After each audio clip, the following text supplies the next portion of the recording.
Welcome, everybody, to a brand new episode of the Geek Buddies! Hey! We are back here with a weekend special edition of the show where we are diving into all the big things that happen in the world of Marvel, some trailer stuff, including that Superman trailer, and doing our spoiler review for the final 3 episodes of Andor. My God, it's already over, which is totally heartbreaking. What an incredible month of television, and we're definitely going to talk about all of it here on the Geek Buddies. But let's introduce ourselves first. For those of you who may be new to our show, I am John Rocha, writer, producer, and host here on the Geek Buddies. I am Michael Vogel, writer and producer of animated TV shows, movies, and virtual reality games. Still trying to figure out how to get the flow of the new job in with the old job. I'm workshopping things over the next few weeks. We'll get there eventually. And this is Shannon McClung. I'm an animation writer and a television actor, where you can see me right now on 2 episodes of The Pit on Max. That's going to become HBO Max. That was before HBO Max. And also, hey, The Pit, if you don't have Max or HBO Max, The Pit is going to be coming to TNT this summer. Good luck to those editors editing that show for cable. It's like editing Scarface. I didn't even think about that. Yeah, a lot of for sure. But we are here. We're gonna have a lot of fun here, talking about all the stuff going on. You're gonna get our, authentic, raw, and unfiltered opinions about everything. So strap in, relax, and let's have some fun talking about all the things going on in the world of geekdom. So, Shannon, we have trailers to start it off. So, what do you got for us? We've got trailers. Earlier this week, we got the first official trailer. We got a teaser before, we got an extended look before. Now we have the official trailer for James Gunn's Superman. So this one came out earlier this week. We get to see a lot more of David Corenswet, specifically in his Superman Kal-El vibe. We get a lot more of Rachel Brosnahan, which I'm gonna say right now, based off of the trailer, I think Rachel Brosnahan might become the Lois Lane going forward. But yeah, we get some shots of Frank Grillo as well. We get some more looks at the Justice Gang, Metamorpho. This trailer was packed full of stuff. Depending on who you are, you like that stuff or you thought it was maybe too much. Me personally, I thought that was a really good trailer. I still have some thoughts, but I want to get to these gentlemen first. And remember, we're all friends here. Mikey, why don't we start with you? What did you think of our first official trailer for Superman? Well, I was on a plane to New York City when this trailer dropped. So usually I sit down on my couch, I watch it on my screen, I have a big moment. I watched it on my phone with my headphones on an early morning flight to New York. Everyone else is very quiet, so I felt very constrained because I couldn't really express myself fully the way that I wanted to watching this trailer. But I think what I thought about this trailer was, God, there's been a lot of discourse about Superman, and we've talked about it a lot. And some people are like, excited, this is my Superman. Some people are like, this movie is fucked already. Like, everyone has opinions on it. But what I will say is, every time I actually see something from this movie, I get very, very happy. And for this trailer particularly, you're right, there is a lot packed into this trailer. And I said this before, and this sort of echoes what Shannon was just saying. If this trailer had just been Lois and Superman having that interview where she was really pushing on him, and that had been the trailer, I would still be as excited as I am. I thought everything else, the Hammer of Bavaria, the Justice Gang, Metamorpho, getting to see that Stag Industries is in there, Lore Tech, LexCorp, all of it. Like, all of it was fun. All of it was exciting, and I am curious to see how James Gunn manages to pack all that stuff in. But to me, that Lois and Clark moment at the beginning and her really pushing on him and sort of questioning hey, Superman, you did this thing. Is one person really allowed to do all this? Like, I know you're super, but there are ramifications to when you just fly to another country and end a war. And Superman getting really frustrated and saying, people were going to die, and I stopped people from dying. Isn't that a good thing? I think kind of sums up everything that I love about Superman and everything that I love about Lois Lane. And I feel like if they got that right, I am getting very, very stoked that they got a lot more things right. Now, Johnny, you definitely had some thoughts that we discussed about on the trailer. I think overall they're positive, but you have some critical feedback. What do you think of our first official trailer of Superman? I mean, I think he looks great as Superman. I really do. I love the look. I love the vibe and the energy of him as Superman. All right, I want that clear. As Superman, Michael, you're so right. The interactions between these two are just fantastic. Seeing him fight the Hammer of Bravo, which could be Luthor, it could be an early Ultraman outfit. We don't know. These shots are amazing. I think this is fantastic stuff. So visually, I'm pretty stunned by even this shot here, which I think was really moving, I thought was fantastic. The sequence here as well. It's an interesting approach to Superman. Now, I say this ahead of time. I haven't read every comic known to man as Michael has on Superman, so I will say my feelings on it, though. But I've read a lot of Superman comics. I promise not to tell you your feelings are wrong. I might make faces, but I won't say you're wrong. Thank you. Try not to faint or pass out or eye roll off the screen. But yes, but the opening is interesting to me. The opening is really, because this is the Superman I didn't expect. This is a cocky, swaggering Superman who gets Clark Kent rather, who gets defensive at Lois asking him these questions. This is not Margot Kidder and Christopher Reeve with a cute little, can you see what color underwear I am? This is a completely different approach that I think is interesting. He radiates like, I don't know. I know it's not what you usually see, but he radiates like the captain of the football team, the quarterback, the guy. Don't you question me? How could you question me chewing my gum? Oh, I'm on top of the world. But this is interesting to have him challenged in this way. And I don't know if this is set up because, he's about to go in front of people and testify about this, or he's being Luthor's going back and forth on him. I don't know what it is, but it's an interesting beginning. So I liked it, but it also made me nervous. Everything else, though, I thoroughly enjoyed. Everything else, because I don't know if Gunn can nail that stuff well. So that's why I'm nervous. But everything else, visually, I thought was great. Pruitt Taylor Vince, I'm not 100% convinced for him as Pa Kent. I know he's won an Emmy. Calm down, everybody. But I'm used to seeing someone of a higher stature. Glenn Ford, Kevin Costner, even Russell Crowe, if you want to go the Kryptonian route. So I was hoping so. But this is a simplistic approach to his upbringing. And these are salt of the earth, really salt of the earth people. So I understand the angle he's going. So for me, I came out of this trailer. I am excited by it. But I also have some reservations, kind of like what Shannon was referring to see if he can pull it off or not. But I think he's going to take a big swing here. And now I'm really aware of it after these 3 minutes. Shannon? Michael? Look, I thought that it was a visual feast. Yeah. Are there moments with Corn Sweat that I'm not totally sold? Yeah. But also we're seeing things kind of out of context. The first time I watched the trailer, when he had that line to, I'm assuming, the Hammer of Bravia, like, hey, buddy, eyes over here. And he flies away. Yeah. Eyes up here. Eyes up here. Okay, calm down. I is good enough. Just a little correction. But when I first heard that, I was like, that's not really a Superman that we have seen before in terms of the films, in terms of the DC animated series like Justice League Unlimited. But this is also a younger Superman. And the fact that it was, hey, buddy, eyes up here, and he immediately gets away, like he is trying to pull the enemy, the bad guy, away from the public. And to me, that is Superman, is people are in danger. Let me get the danger away from the people. The shots that we're getting of the supporting cast, I mean, that shot of Guy Gardner flicking his hand, and you see that giant green hand knock some soldiers away.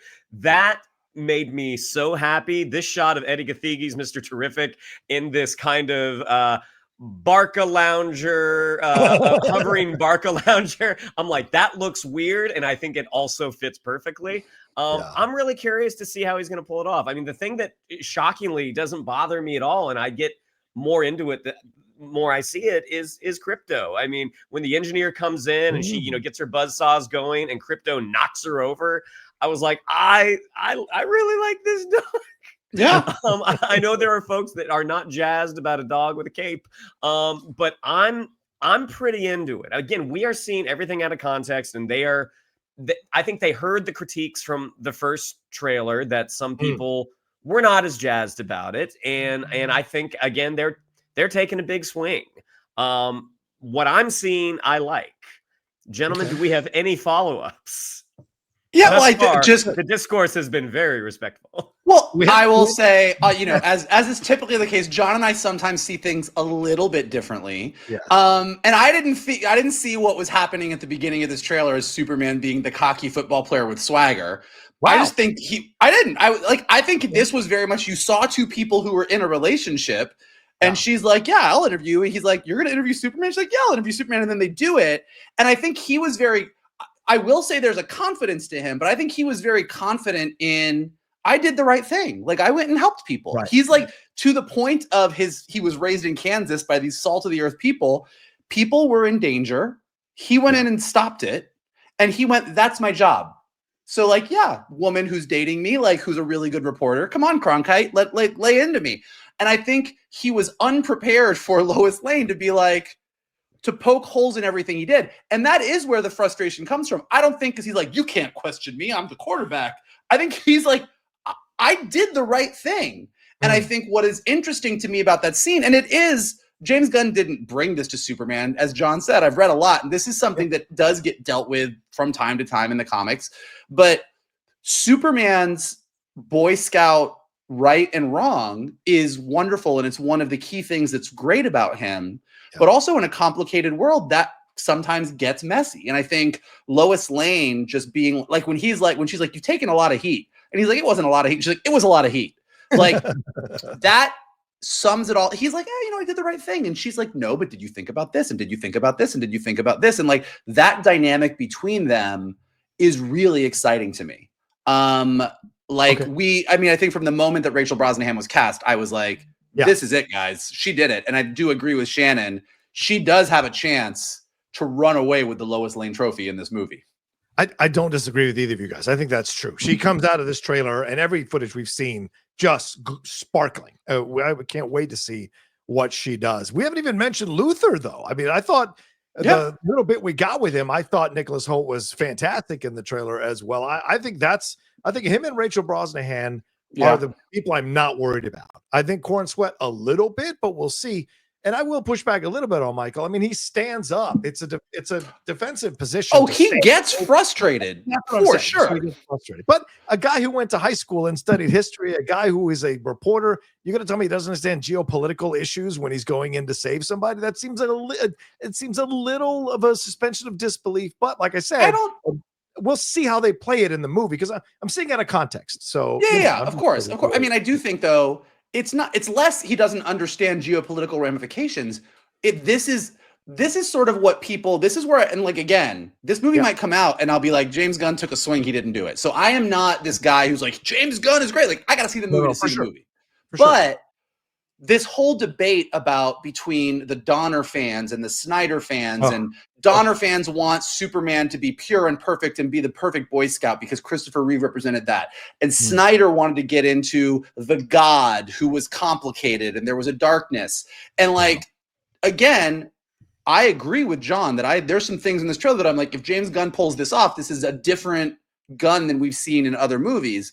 But what they're dealing with here, even the fact that I don't think the Hammer of Baravia is Luthor. I think the Hammer of Baravia is Baravia sending their guy in for retaliation for Superman ending their war, which is way worse than if that's Luthor. Like, if Superman goes and breaks up a war and says, I did the right thing, and then Baravia sends in their guy and like lays wreckage to Metropolis, and it's kind of Superman's fault. That kind of explains why someone's throwing a can at the dude's head. It's a great point, Mike. So I think that the other thing that I enjoyed about this trailer is contextually, you're starting to put people into place because of the Peacemaker trailer. And we already knew this. We know we have the Justice Gang that's part of Maxwell Lord and Lore Tech and everything. So there's those three there. Yeah. The Engineer is clearly working with Lex Luthor along with Ultraman. And then even Metamorpho, looks like he's in some kind of superhero prison. Some people are saying it's in the Phantom Zone. We'll see. But like when Superman is in that prison, you can see that Metamorpho has clearly turned some of his body into kryptonite. Yeah. And he's there. So I'm assuming Metamorpho is also working for Luthor to a degree. So we're starting to take all of these different characters where we're like, how is he going to make all this work? And we're like, okay, he breaks up a war between Jarhanpur and Baravia. The Hammer of Baravia shows up, Ultraman and Engineer over here. And to John's point, I think the little bit we got of Lex Luthor in this trailer, Lex Luthor referring to Superman as an it. Yeah, dehumanizing. And being jealous of the fact that the world is talking about Superman really just synthesizes down to like 2 sentences what has made Lex Luthor tick in sort of modern comics of Superman for the past like couple decades. So I think that what this trailer did do is it reconfirmed a lot of, this is the inspirations that you took when you said you were doing a little bit of Kingdom Come, a little bit of Birthright, a lot of All-Star Superman. You're seeing those things synthesized, and I think that's exciting. Yeah, where else have I seen a tech billionaire mad about an illegal alien coming in and taking attention from them? Where else have I seen that? So yeah, you see where he might be going with all of this that I think will be interesting for sure. Yeah. Shannon? Well, Superman comes out July 11th, and we are almost 17 minutes in, and that was one trailer. Yeah, but it was a big trailer. It was a big one. And there's more. I would love to keep talking about it. But let's go to our next trailer, a movie that I know Johnny is very excited for. We get our second look at F1, starring Brad Pitt, from director Joseph Kosinski of Top Gun Maverick and Tron Legacy fame. It also stars Rebecca Ferguson, Javier Bardem, Damson Idris.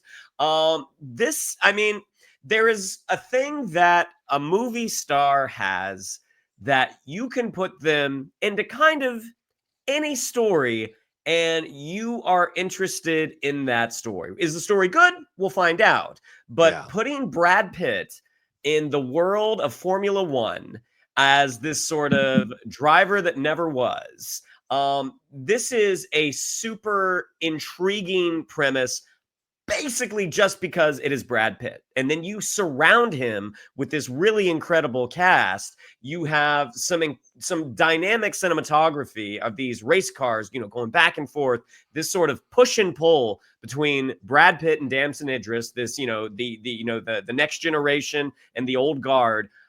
Is this movie going to be good? Is it going to be basically Tom Cruise in Days of Thunder? The fact that Tom Cruise in Days of Thunder was basically Top Gun with race cars, and we have the director of Top Gun directing this. I mean, there are some interesting connections. But Johnny, I know you were super excited about this. What did you think of our second look at F1? Listen, I know that Jurassic World is coming, Superman is coming, Fantastic Four is coming, but there is no bigger John Rocha film coming this summer than F1. I mean, for fuck's sake, this trailer was amazing. I was losing my mind watching this trailer. The footage alone from inside the cockpit of the car rivals everything we saw in Top Gun Maverick, which they did with some of the actors inside those actual fighter jets, which was insane. So I'm looking forward to seeing that. But I like that this trailer gave us more of the story, how him and Javier Bardem are former teammates, and that's why he gives him this chance. Very similar to Top Gun Maverick, with ICE bringing Maverick back into the fold because they were in the past. They had a thing in the past. Kerry Condon pulling no punches. Friday from the MCU, giving him the real deal about what's going on here.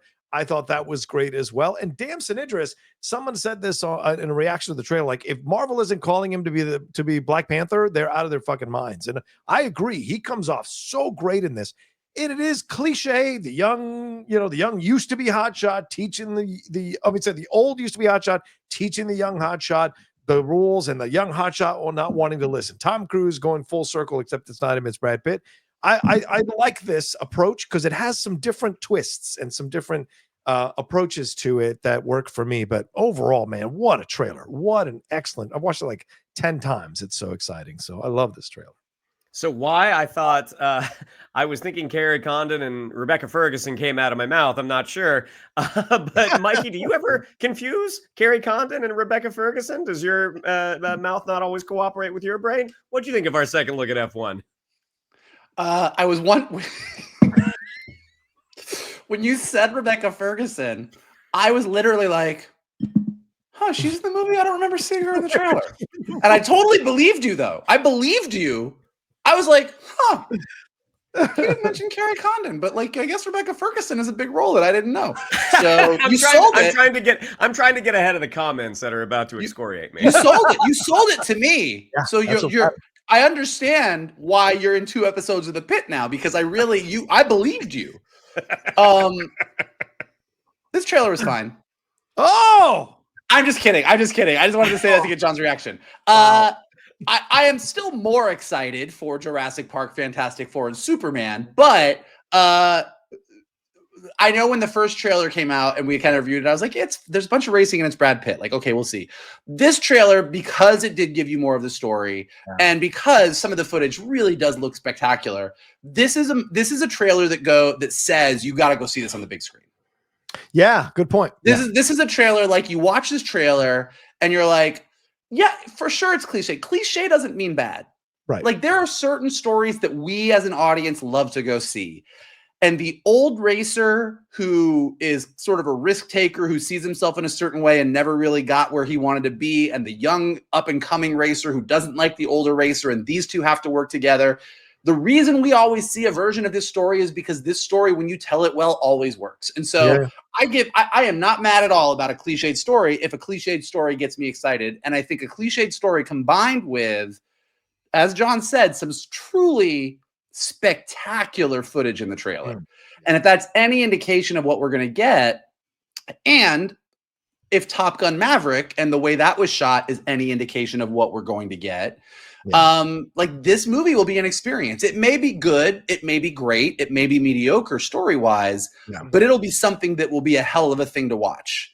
And to the Top Gun Maverick of it all, I just remember that opening weekend, and it's been a minute since Top Gun Maverick came out, so maybe not everyone, but I just remember that sitting in Top Gun Maverick made me feel the way that I felt as a kid in the 80s watching a movie. And again, it's a little bit because a lot of the story is cliched. It kind of fell into the Top Gun mold. But yeah, like if we can get that with cars and Brad Pitt, the way that we got it with Tom Cruise and planes, like this will be a really, really fun movie. So I'm rooting for it, and I'm very excited to go see it. And there was another fun little wrinkle introduction into the dynamic of the old guard versus the young buck. The young buck brings his family, and his mother takes quite a shine to the old guard, which was that was a great moment. And also, like, because it's Brad Pitt, you're like, yeah. Oh, this old guy that I'm racing with. That's the old guy you're racing with? Shit, get out of here. That's a good-looking man. Johnny, do you have anything to add before we move on? I know this was your pick today. Yeah, no, just to say, to reiterate what Michael said, like cliche isn't bad and it works. You know why it works? Because it's universal. There's so many people in our lives. There's a lot of people who start out with a lot of promise and a lot of goals and a lot of, possibilities, but life gets in the way. Things happen, things don't work out. And so you're the one who used to be. And then there's the next generation behind who's young, who's hungry, who wants to do all these things, who thinks they know better, just like you did when you were young. That's why this stuff works, regardless of gender or whatever. It works because everyone goes through this. It's a universal thing. And so I hope they nail it here. And I think they've cast this thing so well that I just can't believe it won't, which is what makes me even more excited about it. Well, F1 comes out June 27th, and that brings us to our last trailer. Every once in a while, there's a project that comes up that I may have auditioned for. And I didn't get it. And that's fine. That's fine. There's a lot there. This is a very competitive field we're in. But this is the first time that a project that we are talking about a teaser that I auditioned for 8 times and I didn't get it. And I'm talking about Spider Noir coming to Amazon Prime in 2026. Look, this show, I mean, in terms of visuals, this looks like just a visual feast. This one is starring Nicolas Cage, reprising sort of his role from Spider-Verse. We have Brendan Gleeson playing one of the heavies, Lamorne Morris, Lee Jun Lee. Visually, again, it is a quick look, but in terms, if you have read that Marvel Noir, which was a little hit or miss. There's some really good ones and there's some ones. This just looks like it has captured that feeling so incredibly well. Who knew what we needed to see in live action was Spider-Man and a fedora? Mikey, I'll throw it over to you first. What did you think of our first very quick look at Spider-Noir? Well, I'm still not sure that what we need to see in live action is Spider-Man and a fedora, but we'll see. I thought it looked amazing. So first of all, visually, it was kind of stunning. Like, it looked gorgeous. It gave me like very Sin City vibes in a good way. Like, it looked really cool. The question is, does Nicolas Cage as Spider-Noir lead a show? Like, I love Nicolas Cage. And Nicolas Cage has sort of become both a parody of himself and an elevated version of himself at the same time at this point in his career. Him as a gumshoe version of Spider-Man is really great in an ensemble.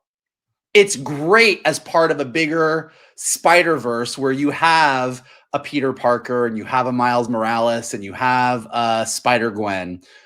Him all by himself in his in his sort of gumshoe detective noir universe, is that a show that everyone's going to be excited about? Is it going to work? I have literally zero idea. Like, it could be the next Penguin. And it could be the thing where we go, holy shit, I didn't see this coming, but God, they nailed the vibe and the tone, and this is amazing. Or, again, I said Sin City. It could be kind of a Sin City where we're like, that looks cool, and you kind of captured the vibe of the Frank Miller comic, but I don't really give a shit about this movie. To everyone who loves Sin City, calm down. But like, it's just, to me, it's not, the movie is a fun experiment more than it is a thing that stands on its own. And so that's kind of what I feel about this. I'm very curious about it, but I'm going in very unsure. Not in a bad, like, there's nothing about it that made me mad or I was like, this is bad. Just the entire conception of it, I question. So, Johnny, Vogel brings up some interesting points, the connections, the visual connections to Sin City, the Nicolas Cage of it all. But what do you think? Why do you think they didn't cast me?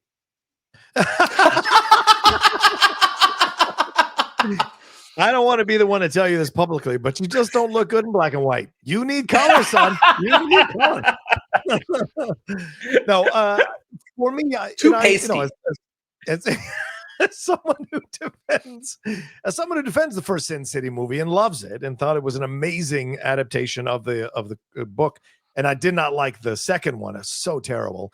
I hope this is more in the first approach, and I think it's Lord Miller, right? And apparently this was the reason right? And this was the reason they broke their agreement or whatever, is because they wouldn't meet the budget that they wanted for this series. So it says to me that they really do want to have a interesting, serious, genre-breaking type of approach to this show. I think that's why they released a teaser instead of a 3-minute trailer, because they have a lot of confidence of what they're creating. So they want to give you just a taste to get you excited for it, and then it's coming.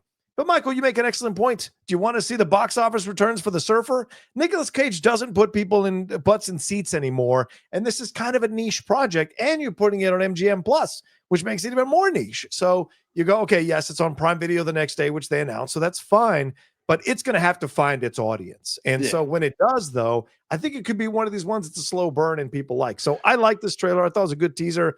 I made me excited to see more, which is what a teaser should do. So at least I didn't laugh at it or think it was terrible, which was my fear when they were going to when they said Nicolas Cage was going to lead this thing, that it might not work. But yeah. I also think I'm going to say something that is maybe you two are going to tell me I'm wrong. Okay. I don't know that the detective noir genre works for the younger audience of today. That's fair. I love the detective noir genre. I love the gumshoe and the femme fatale and the whole thing. Like, when you give me a really meaty, like, good detective story, whether it be Chinatown or the Black Sad comics, or there's so many examples of where they do it, but like, to really nail it and to get all of the pieces of that it needs to do, which Spider Noir is clearly going for.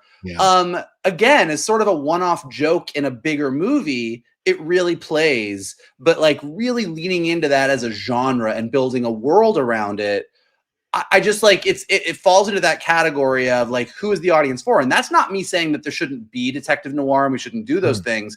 But just like the Western and other genres, at a certain point, you have to take a hard look at it and sort of reinvent it for a new audience to make it fresh again. Now, maybe Spider Noir does that. And you did, like you said, Lord and Miller, like there might be this, like I'm going to watch this and be like, holy shit, they fucking nailed it. But it's another thing that kind of goes through my head as I watch this trailer.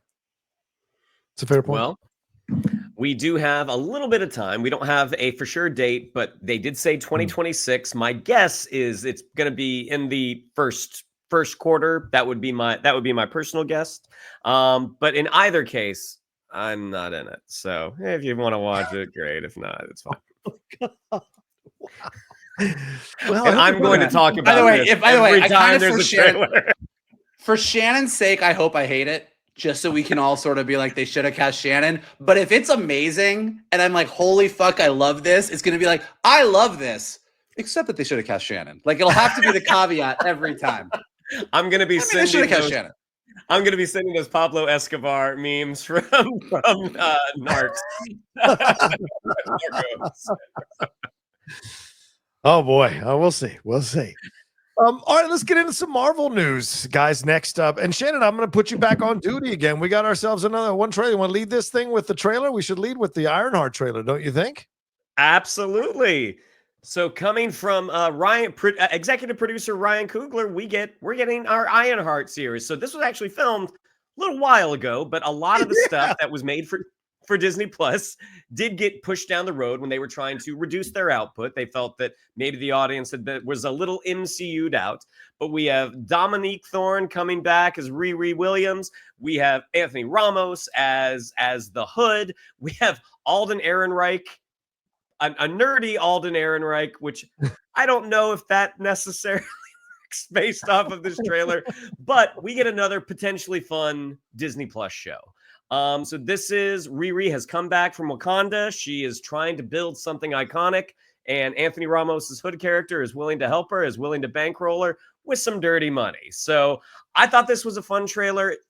Is it going to be the Alden Ehrenreich thing really does kind of throw me off, just because I do think Alden Ehrenreich is a really, really fun actor. I just don't know if he is cast correctly as this kind of, nerdier guy. But I'll throw it over to you gentlemen first. Johnny, why don't you take it away? What did you think of our first look at Ironheart?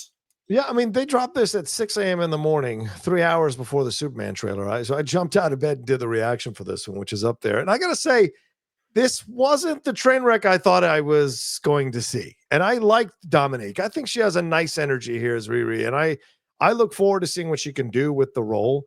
I'm less sold on Anthony Ramos. I got to be honest with you. I like Anthony. I want to support Latino actors every single time because we get so few opportunities.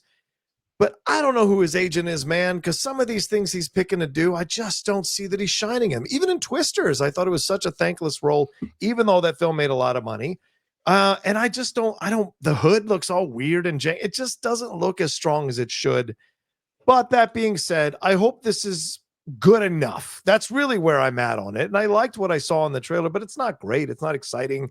It doesn't make me go, oh, I can't wait to see this. It's more a matter of, that wasn't as bad as I thought it was going to be. Okay, let's see what happens. I'm interested. And I felt that way about Echo. And although I didn't like some of Echo, I didn't like a lot of Echo. So it's like, it's more a matter of that kind of thing. So yeah, I know it's a bad comparison. Maybe I should say something else, but I just feel like I didn't feel as bad as I thought it was going to feel. So I hope it's good. We will see. That's what I have to say. Mikey, is your Ironheart pumping for this?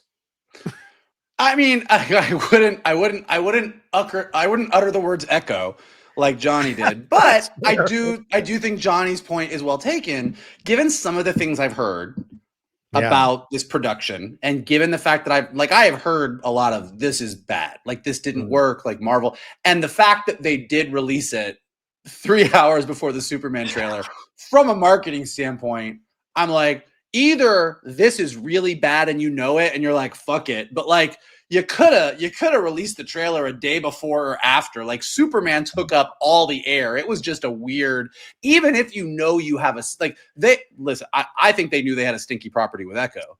Yeah. But they tried to make the most of it. And with this, like you just put this trailer out and 3 hours later, it's like James Gunn and Warner Brothers are like, boom.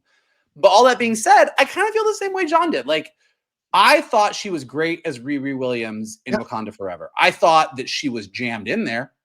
I thought that movie was overstuffed, but I thought that when she was on screen, I really liked her a lot. And this trailer made me continue to go, I really like her a lot. Like, I think she's great. I agree with John about Anthony Ramos. I think he kind of comes off fine in the trailer. Right. But yeah, he shows up in that hood and you're like, you put some effects on that thing, man. Like, I don't do something. He looked like Little Red Riding Chica. Like, it was just like, what are you doing? Like, it was like,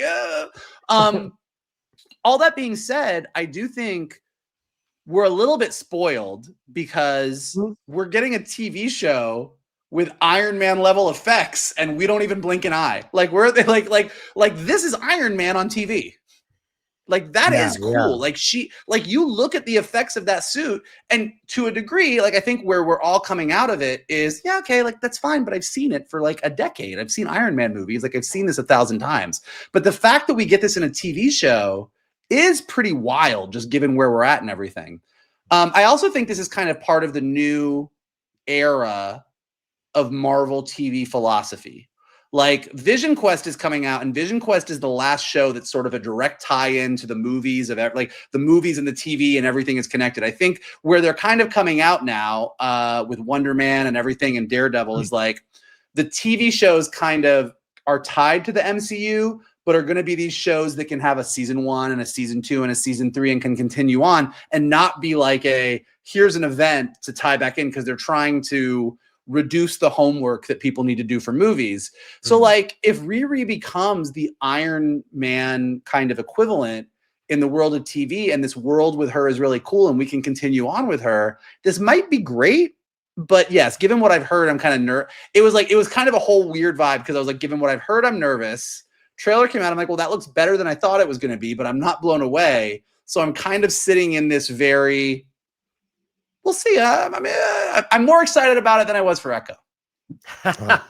I do think it's interesting how much they lean into the Ryan Coogler, like from executive producer Ryan Coogler, someone who has a very successful movie out right now, someone that has had a lot of success with Marvel.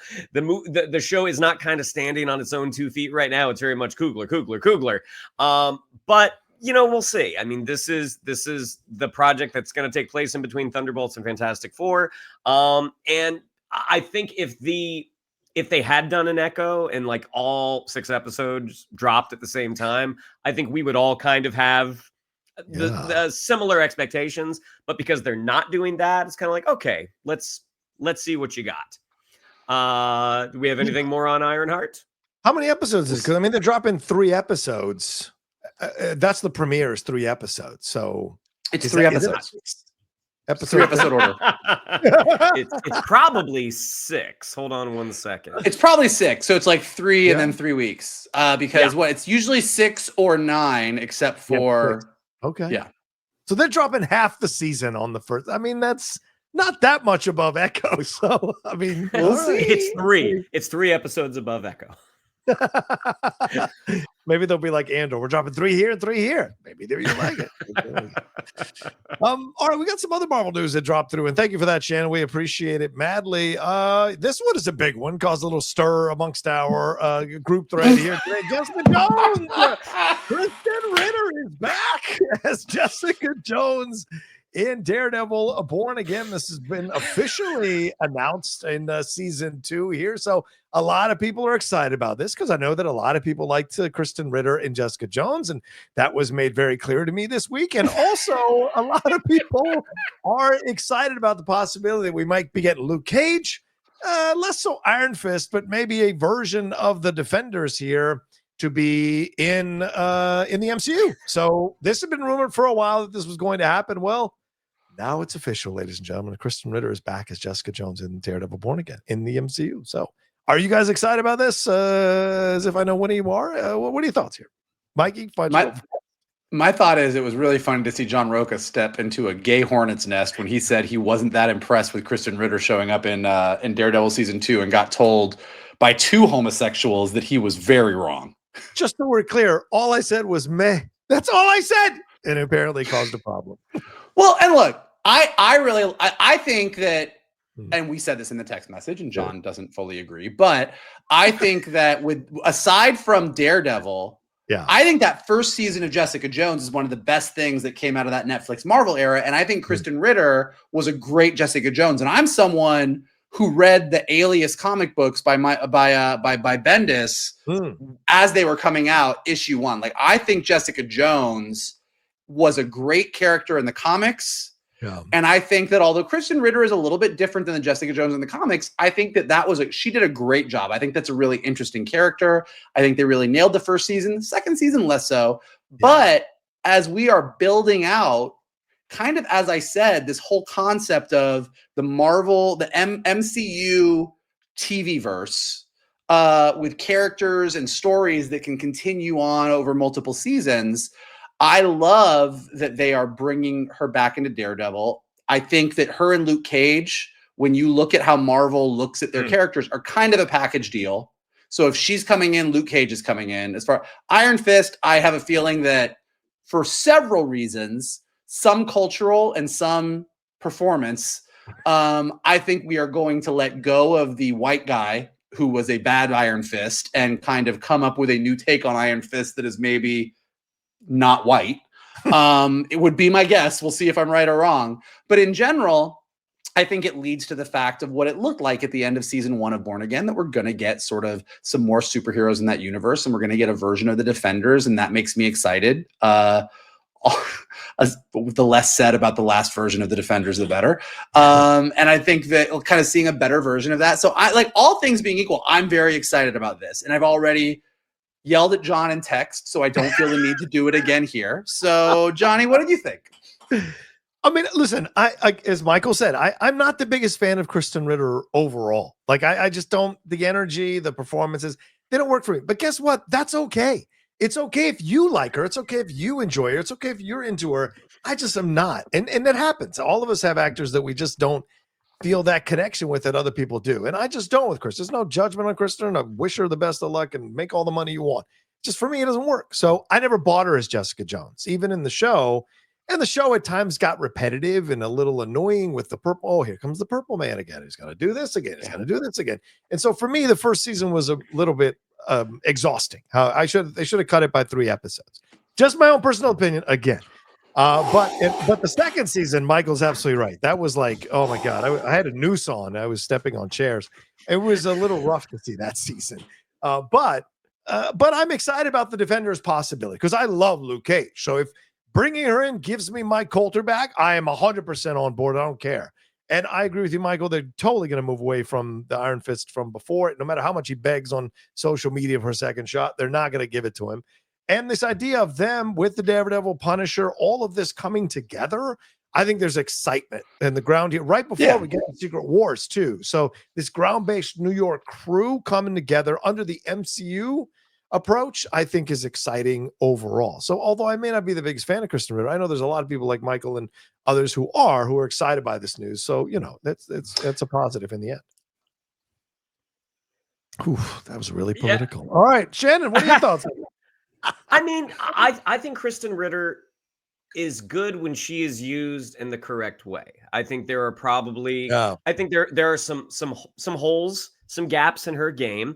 But I do think Jessica Jones is one of her better performances. And I think the thing that does excite me about her returning, because even though I didn't think The Defenders was great either, I did like the interactions that she had with Matt Murdock. And I think as you are establishing this sort of, you know, Disney Plus crew, you've got Matt, you've got Frank. I'm curious to see how do Frank and Jessica get along? How is Luke Cage gonna get along? I think the possibilities are there's a lot that can be done with that. Part of the thing that bugged me about Jessica Jones, and I was able to kind of establish it in my head canon, was despite the fact that she is, super strong, Krysten Ritter, I don't think they ever taught her how to throw a punch. That's a fair And point, like, too. I thought the action looked a little awkward, but I'm kind of like, okay, if you are super strong, you don't necessarily have to know how to throw a punch, because you're packing so much weight behind, so much force behind your, ill thrown punch. It is still going to, cause some damage. Even though if it's not the most visually exciting fight, ultimately it gets there. So I'm excited for the future of Marvel on Disney Plus. Yeah, it also it kind of reconfirms again, Daredevil Born Again season 1 is a wildly mixed bag of content. Yeah. But where they kind of ended, a very messy season, ended on a note of, okay, I think this new team has a better handle on what to do than the old team. And so as these new announcements come in, it does make me excited for both Daredevil Born Again and this new era of Marvel TV where we do get season 2s, where we do get ongoing content with characters that can grow and develop over time. So if she's a part of that, I'm intrigued to see where Jessica Jones can go. Yeah, ironically, I think Rachel Brosnahan would have been a better Jessica Jones for me. I mean, Rachel Brosnahan would be a better lot of things. Like, she's fucking amazing. Like, she is. But that's just, but of course, again, I know a lot of people like her. Krysten Ritter's Jessica Jones. So it is there in canon there now officially. Some stuff that popped up on the hot mic. I want to get you guys quick thoughts on this. We had some sources reach out to us and give us some information that possibly could be in play. And the biggest of which I think was really fascinating. I want to hear what you guys think, because we've heard a number of names for Jean Grey for the new X-Men, but Daisy Edgar Jones is the name that Jeff heard on the most recent episode of the hot mic from a couple of reliable sources. Who said that Sadie Sink was going to be in the Marvel Universe initially as possibly Jean Grey, but now clearly playing another character in Spider-Man 4. But gentlemen, do you like this? Is this the choice? Because this feels like the choice to me if they can make it work. It's so funny that you said that. Like when you put up that image that you just put up, I mean, if you're listening on the podcast, you can't see it, but it's her next to Jean from X-Men 97. Like, when you brought this up, I was like, this is it. Yeah. This is it. This is it. She you know what it is that I think really makes me think it is? She's the exact right level of famous to go into the MCU. A lot of the other names that have been thrown around have been bigger in something else or established. What Marvel does really well is take somebody that really popped in. Do you know what she is? She's Chris Hemsworth after Star Trek. Oh, good call. Chris Hemsworth played Kirk's dad in that opening scene of Star Trek, which is one of the best scenes in that whole fucking movie. Like, that whole opening where he's like, duh, we'll call him James Tiberius, and everybody's crying in the first 5 minutes of that movie. I think it was after the first week of box office for Star Trek, it was like they cast that guy as Thor and nobody really knew who he was. She's done a lot of work, but she's oh, she was really good in Twisters. Make her Jean Grey. That's the exact right level, because then she just sort of becomes that character. She looks right for it. I don't know. I could be wrong, but my gut says the same thing you did. I was like, this is it. This is Jean Grey. Yeah. What do you think, Shan? Does it work? Does this make sense to you? I mean, I think she has a great look. I think the image that you put up on the screen, that image, I'm like, yeah, she has a great look for the character. So I'm not familiar with her work outside of Twisters. I know that Under the Banner of Heaven is supposed to be, she's supposed to be great in it. Yes. I'm basing everything off of Twisters, which was a movie that I did not like. I did not think anybody look good in it. It was delightful. Great. Look, great soundtrack. Great soundtrack. I'm happy if you can lower that bar, Mikey. I'm happy for you. But that movie left me so cold, and she does not stand out as either good or bad to me. So, but people that I know and trust and usually agree with, when they're right, they seem to be very big on her. So if this is the way it goes, then fantastic. You know what? I think Spider Noir is going to be great. I can't wait. It's going to be an amazing show. Now, I think you make an excellent point, Mike. Yeah, people sometimes think who are outside this Hollywood bubble or outside the place of we are been for many years. Casting is just not about the look. It's also about where they are in their careers. What is the role that you're going to give them, and can they step up to the plate? So there's so much that's factored into casting, especially in the superhero worlds and with the canon and the commitments and all of that you have to adhere to. And I think Daisy's ready for that jump, and she's been building to it through a number of projects, a lot of independent films, and certainly Twisters is the big thing. But Twisters is a great acting achievement. It's more all the other stuff that she's done, and Twisters showed that she could open a movie with Glenn Powell, and that's a positive. So yeah, I believed her and Glenn Powell when they were in that pool and the hurricane or the tornado was going over them. I can't even get the weather event right. As soon as I said hurricane, I knew it. I was like, God, I fucked it up. I like, this is, I'm going to say the no-brainer statement of the world, Okay. but I mean, Jean Grey is going to be one of the linchpins of this next phase of Marvel. Jean Grey is Wanda Maximoff times 1,000 in comics. I mean, like, Right. Wanda and Jean are two of the most superpowered girls in the Marvel universe. Their stories are both epic and huge and tragic. Everybody loves Jean Grey. Everybody loves Wanda. But like, rumors that I've heard lead me to believe that Marvel is going, when they're looking at the X-Men stories that they're really going to adapt, to try and do something different than like what a Fox did. And like, Fox already did Days of Future Past, and they've done some things. I think they're really going to lean heavy into space. And Jean, like, to do the Dark Phoenix story justice, the way it was done in the comics, is to really lean into space with the Shi'ar and the Skrull and the Kree and everybody else. And so I do think that Jean Grey is going to be one of the central characters of that whole saga. And so getting her right is going to be key. Yeah. People want to get mad at me if they like, but I think she would be the best actress to have ever played Jean Grey. Because I like Famke. I think Famke's great, but I also think Famke's got a ceiling, and I think Sophie's got a lower ceiling. I think Daisy has a way higher ceiling to deliver. To be fair, Sophie wasn't given a lot of opportunity to show. All right, that's a fair point. If you want to say that, I can agree with that. Now, what about this other rumor that dropped? This one I heard from a friend of mine who has connections with Marvel, and they said to me that Sadie Sink might be playing Mayday Parker, Tobey Maguire's daughter from MC2, in that universe, and coming over into this universe. Shannon, I'll go to you first because Michael went first on the other one. What do you think? You like this idea? Does it make sense? Her playing Mayday Parker, or is this too far out, too deep into the geek hole for it to be true? I don't know why she would be Tobey Maguire's daughter. Like that's kind of like back in. They want to bring him back, and maybe this is the way to do it. I don't know. Yeah, I don't know. I mean, this seems like a way out of left field idea. Because we had heard the stories that Marvel wanted to go grounded, Sony didn't. That they were able to find some sort of compromise. That Sony was the one who ultimately made the decision.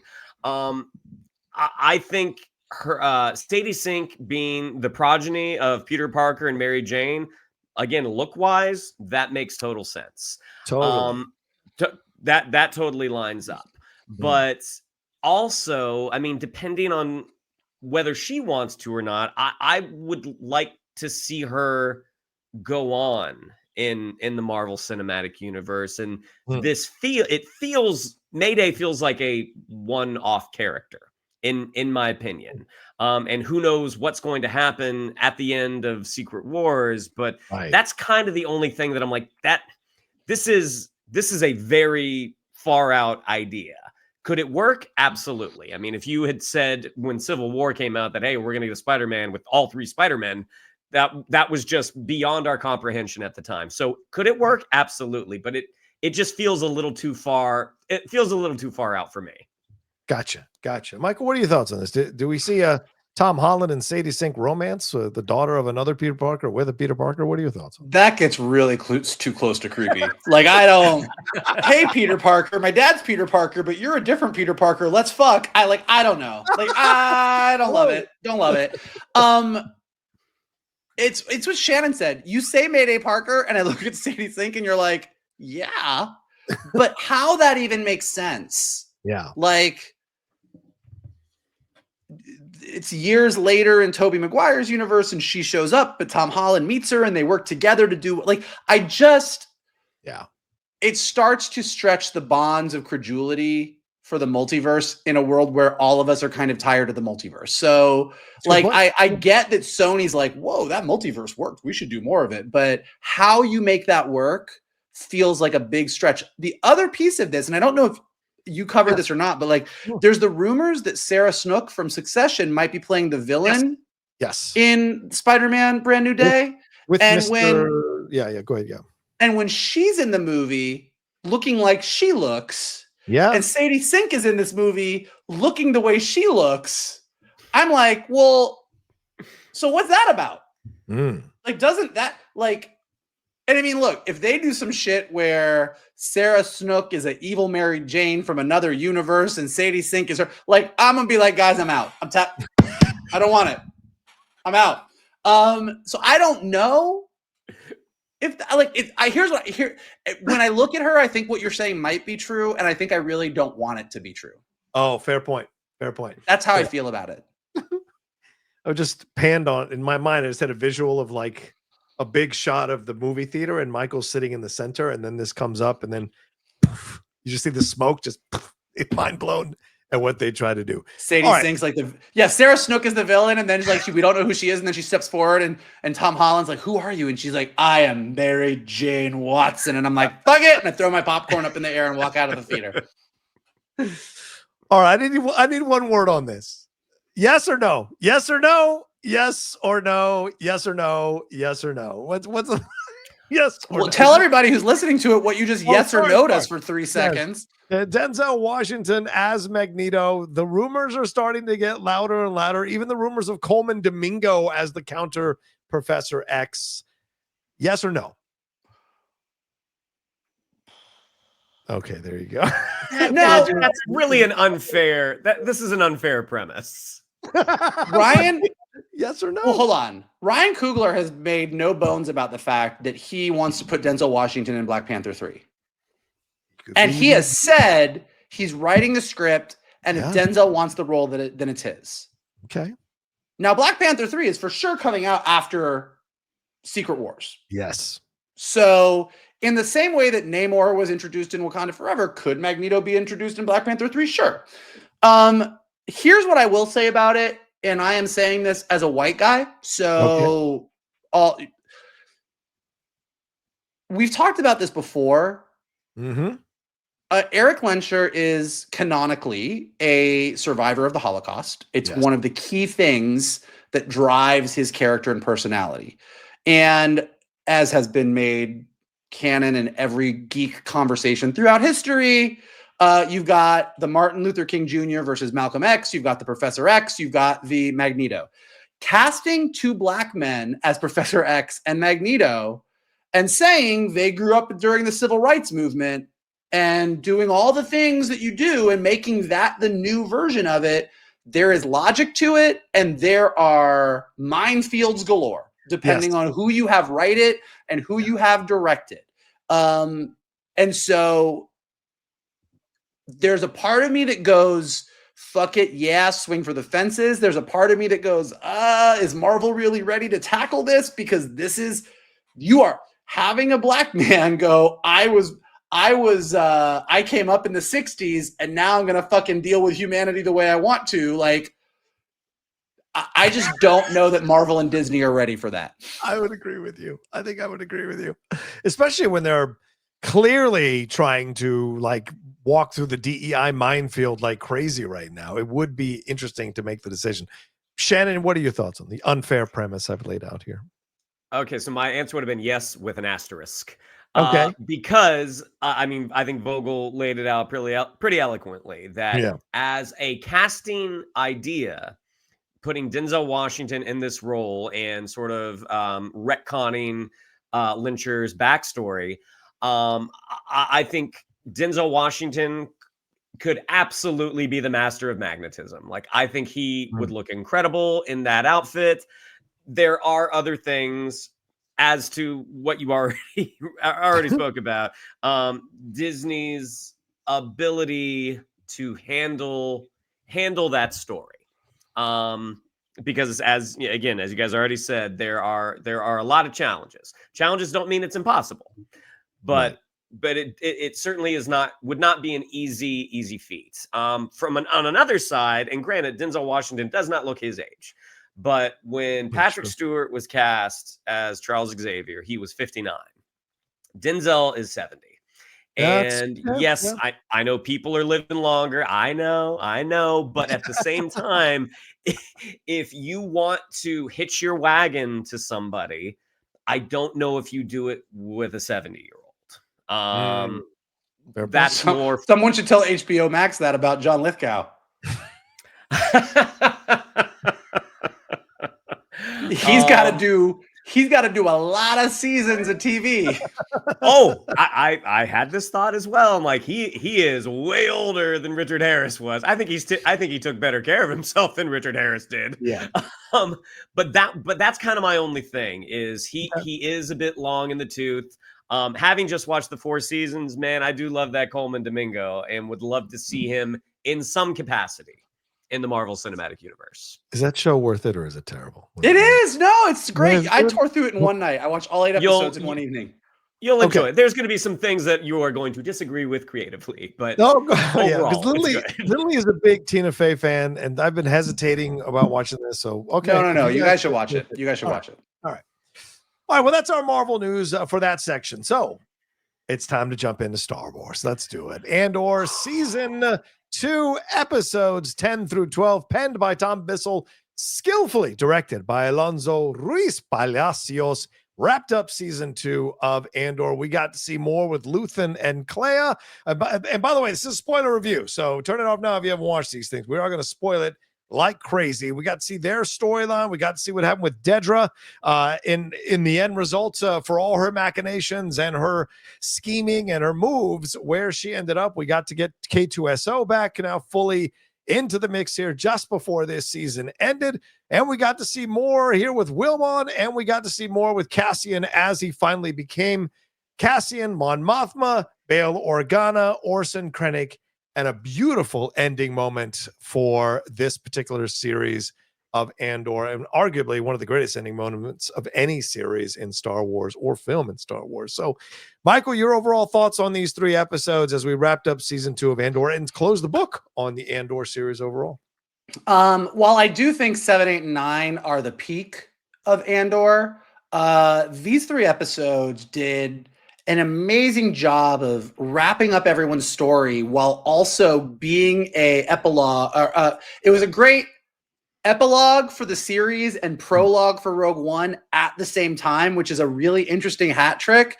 And they really got me like I was fully like when Lonnie shows up in the beginning and he's like, I found out some shit and it's the Death Star. I have heard about the Death Star literally my entire life. You would think I'd be tired of it. And I was still like, oh shit, here we go. I think this is not an unfair word to throw around. Like Andor is a masterpiece of TV. Like it's 100% a masterpiece. Andor 1 elevated Star Wars. Andor 2 has done the same thing. Every other Star Wars TV show, although some of them are great, all of them pale a little bit in comparison to what Andor accomplished. And I will say, like, and I said this in Twitter, that I had an early flight the next day. I finished episode 12. I put Rogue One on right away. I watched like 45 minutes of it. And what I will say is what's very funny is while it does sync up almost perfectly, not exactly, but almost perfectly, and it's just, it's easy to just go from one to the other. It does make you think some parts of Rogue One are less good than you used to. Like Andor is so good. I mean, Andor is so good that you watch Rogue One and like my brother and I were laughing about this. Anytime Jyn Erso shows up, you're like, get out of here. You're not. Yeah, I don't need Jyn Erso. Like, give me more Cassian. Like, where's Clea? Where's Clea? Is Vel in here anywhere? Can we get Vel in here? Get him in here. Get him in here. So it was great. I overall, I think it's like one of the greatest things I've ever seen. It's as a Star Wars fan, it's some of the best Star Wars that ever Star Wars. Mm. All right, Shannon, your thoughts on these 3 episodes here for Andor season 2 as we wrapped up this season here of Andor. I thought they were outstanding. I thought they were really outstanding. Like I was prepared for a bit of a drop after 7, 8, and 9, and that drop for me didn't happen. Like everything that occurred was just as captivating as the Gorman massacre, just as captivating as Mon Mothma's speech, and then Cassian whisking her away out of the Senate. I mean, the slow crumbling of the house that Dedra had built was so fantastic to watch.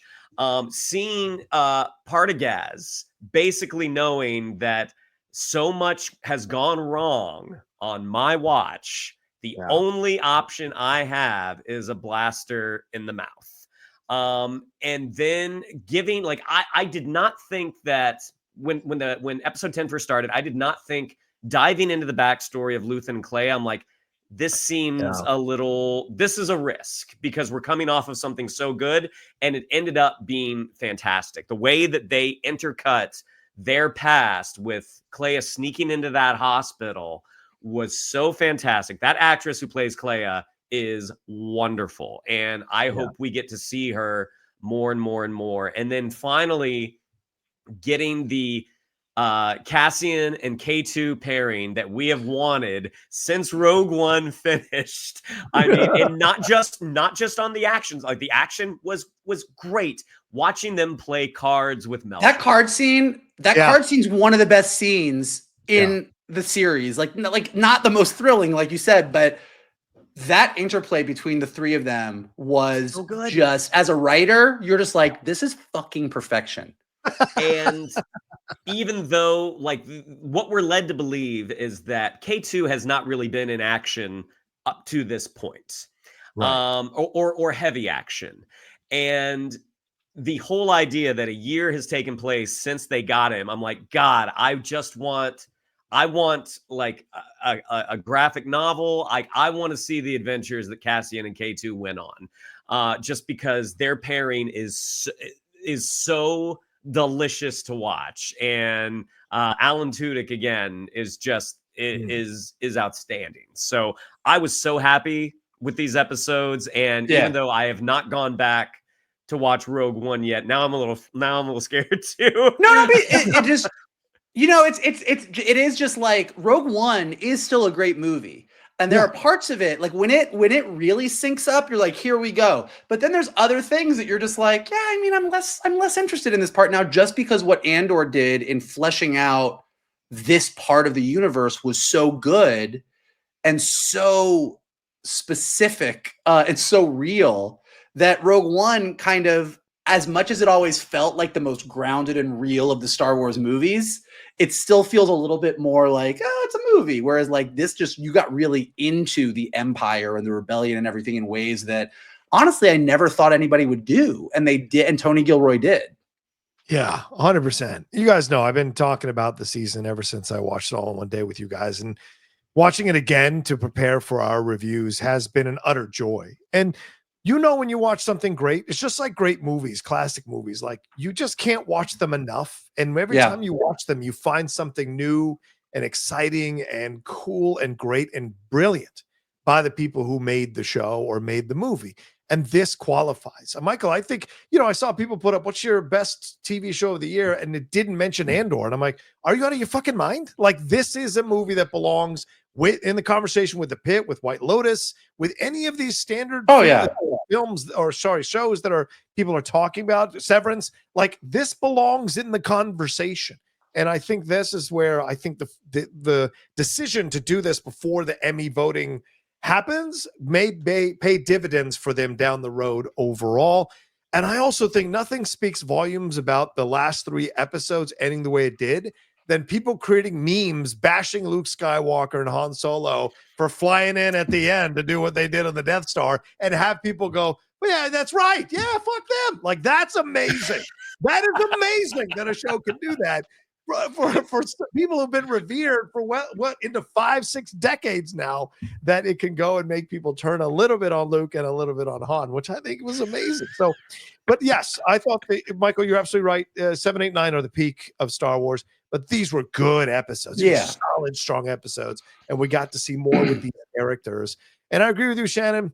If this had not been, if they could have extended this to a third season, I think we'd have gotten more with Galen Erso and Orson Krennic. Scenes with those two would have been amazing. Scenes with K2SO and Andor on their missions would amazing. And then eventually, of course, we'd have gotten Felicity Jones and maybe seeing her story before she meets up with Andor and whatever could have been interesting as well. Because if they had written some stuff and Felicity turned them down, I wonder if she's looking at the show going, "Oh my God, what have I done?"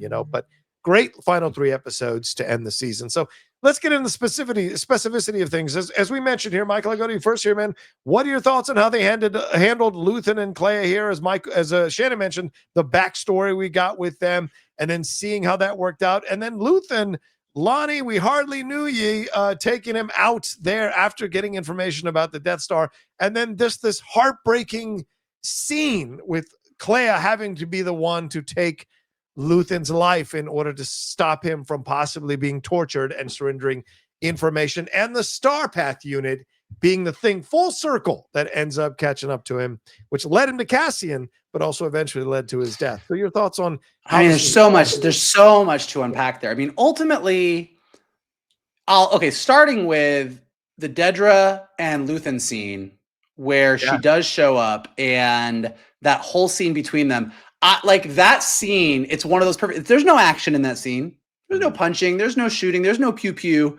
Those two talking to each other casually about art was so charged. Yeah. And Dedra had this charm about her that she doesn't usually have because she was faking it.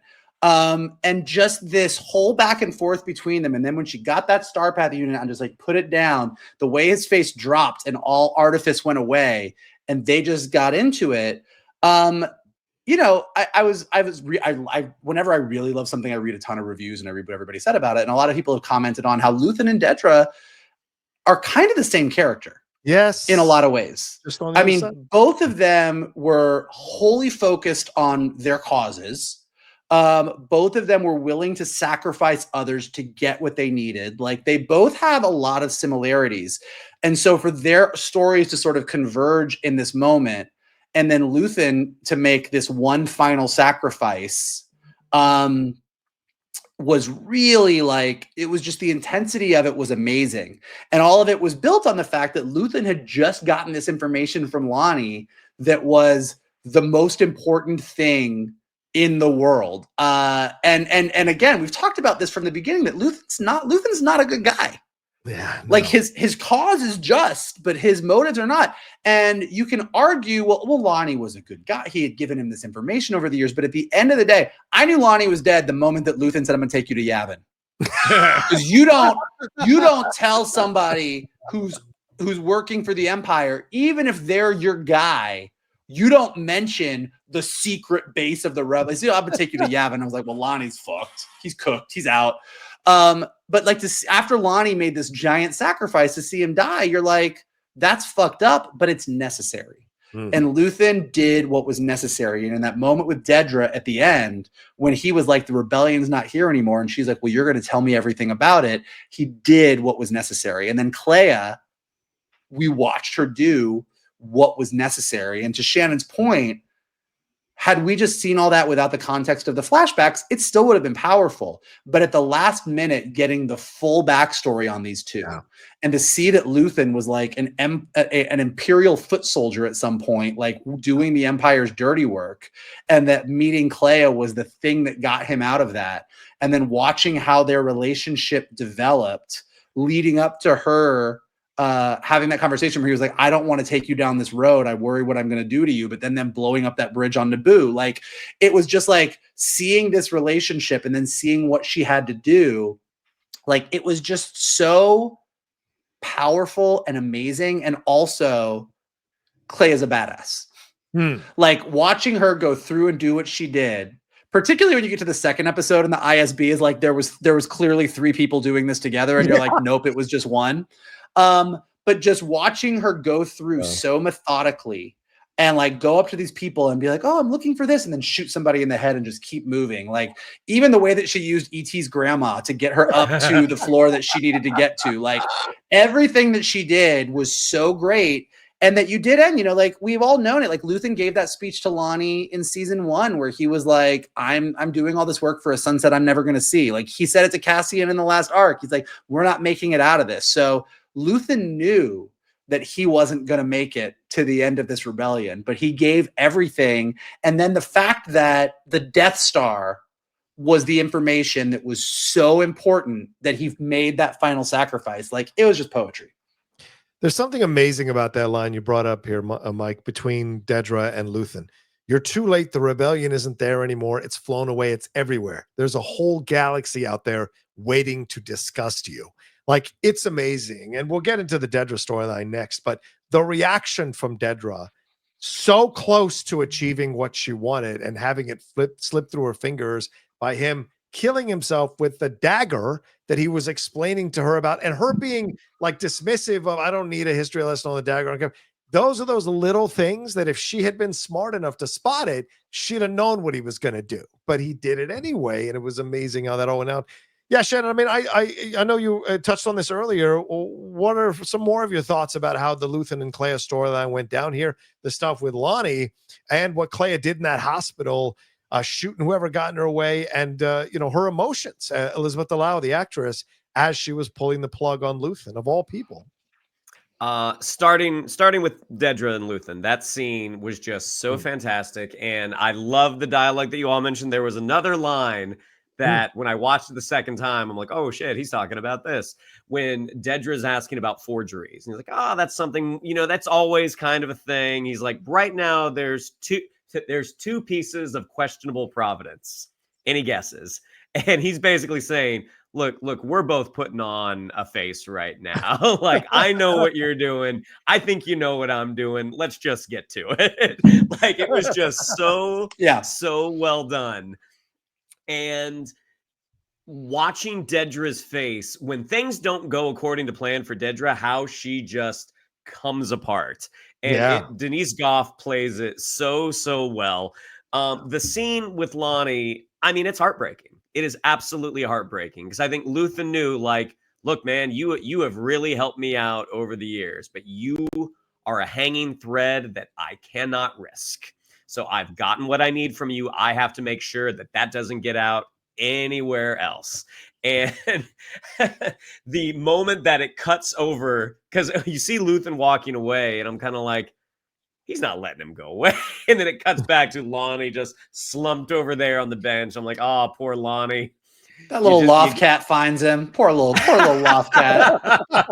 You got a raw deal, Lonnie. You did the right thing, but you got a raw deal. And then the whole idea that Luthen was a part of this horrible machine and he was instrumental in its dismantling. Like the poetry of it is beautiful. But like literally, like when they're on, I didn't realize it was Naboo, but when they're on Naboo and him basically educating Clea is like, this is how you do this.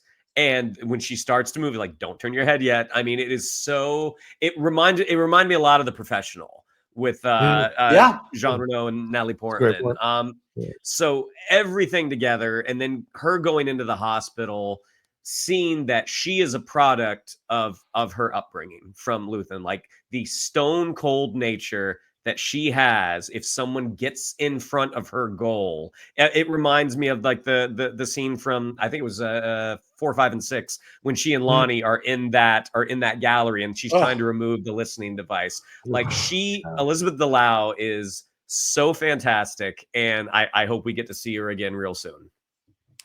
Yeah, a lot of people want to see these characters back in some form. That's what we will see. Yeah, go ahead, Mike. Go ahead. And really, I mean, just really quickly on that, because it's going to come up again and again as we talk about it. This is where, look, I love Star Wars, and I love, like, oh, look, it's Glup Shido from this episode 8, like, whatever. Here he is. He's here now. Like, okay. Like, I'm a big fan. Oh, look, there's Bib Fortuna. Oh, my God. We all love when the kids, here's Cad Bane.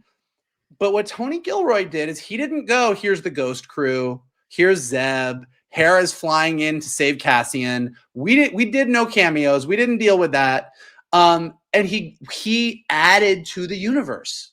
Like when you watch Rogue One now, you always are going to be like, all right, well, I know that Clea and Vel are there, and like you got like these characters have become alive to us in a way, and they did the work, because what Tony Gilroy said was rebellions are fucking hard and you have to sacrifice everything. And that's why Rocha's right about these memes coming in where like Luke and Han came in, you're like, all right, cool guys, but whatever. But like Clea and Vel gave everything, motherfuckers. What did you do? Like the fact that these characters have sort of become in just a very short time like Star Wars All-Stars, and that Luthen will forever be, for all of his flaws and all of the fucked up shit he did, we don't have a rebellion without Luthen Rail. And like, that's amazing to me that Tony Gilroy has pulled that off. To me, this is elements of Sicario. You know, Sicario is great because it shows you the drug war as it actually is. It does not show you the drug war that you see from these films that try to paint it as a black and white situation or good versus evil. It is much more dirty. And I love that that is there with Luthen, seeing the backstory. There's probably even more of the backstory to his backstory. How did he join the Imperials? The Imperial soldiers? Was he this way from the beginning? This kind of aloof, distant person who was always like looking at things?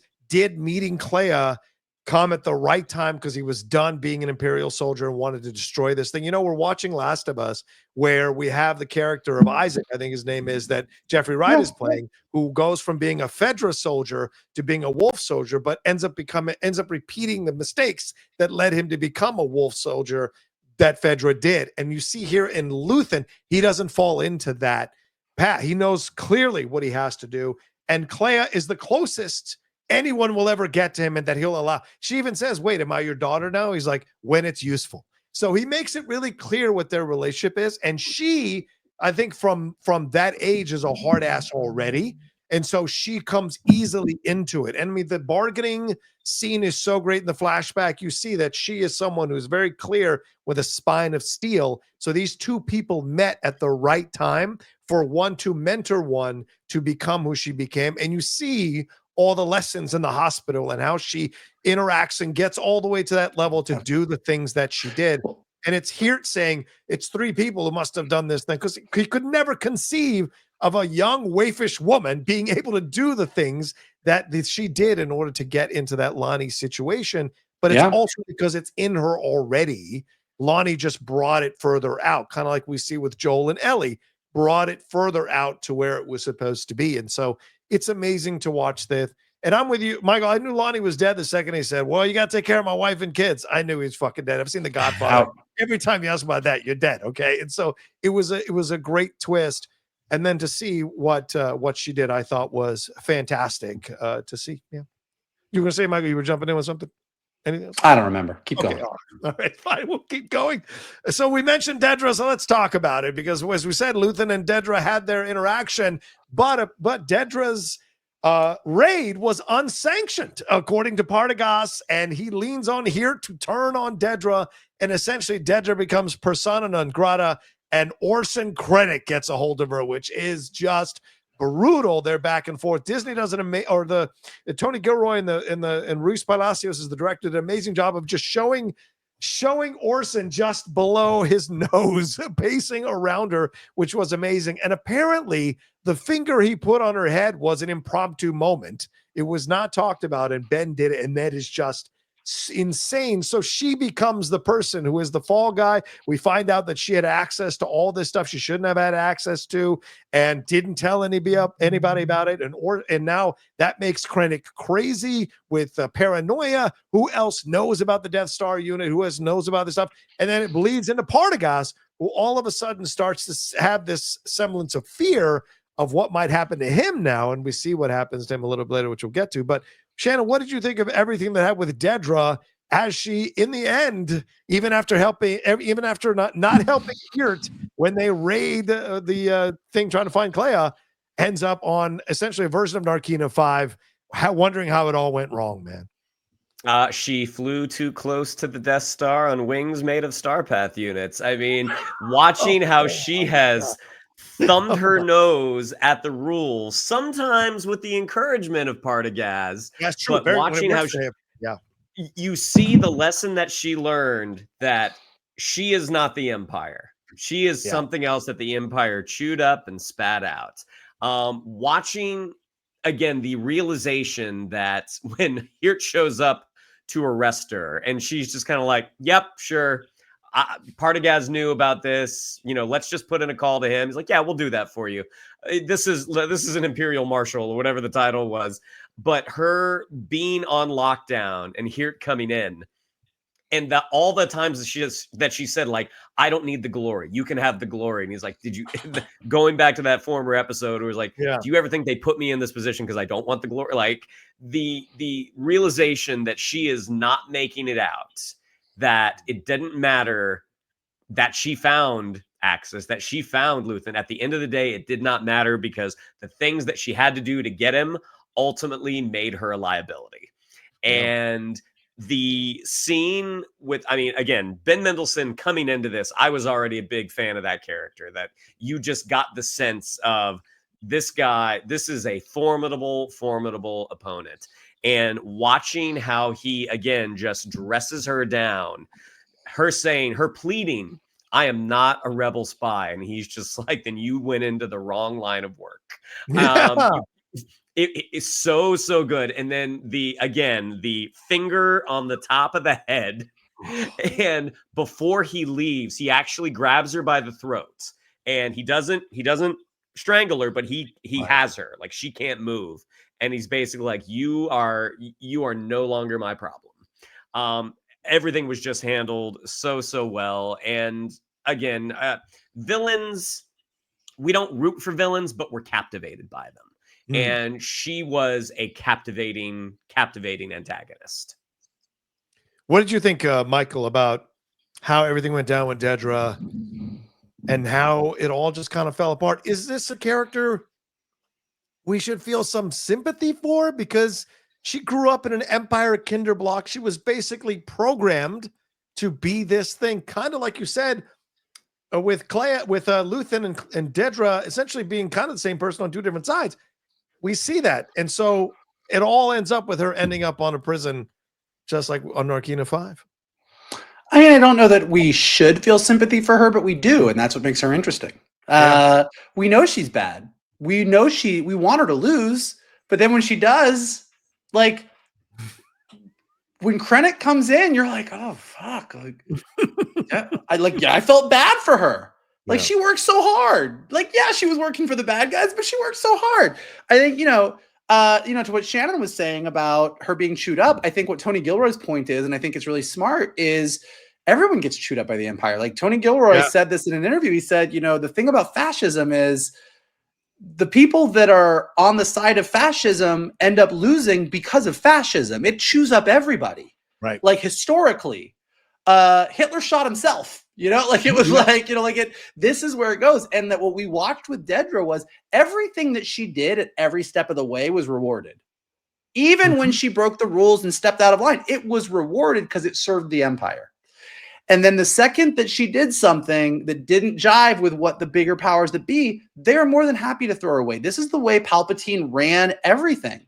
Yeah. This is the way when you run a business or an empire where you encourage everybody to backstab everybody else to get ahead, to try and do what you can, then anybody is expendable and everybody gets thrown away. So it's much more tragic, but it's much more satisfying narratively that she ended up in a prison in the exact same place that Cassian and anyone else ended up in, serving out her days for the Empire. It's so much more tragic and fitting than if Cassian had ran in and shot her in the head for, it's like you could have had that, but the fact that it was the Empire itself that chewed her up is great. Then, yes, Ben Mendelsohn comes in and is now canonically the most evil, sassy queer queen in the Empire. Like, what he was doing, flipping that cape around and touching her on the head. Like, he could be sashaying down RuPaul's Drag Race and he would have won. Like, it was wild watching him chew up that scenery.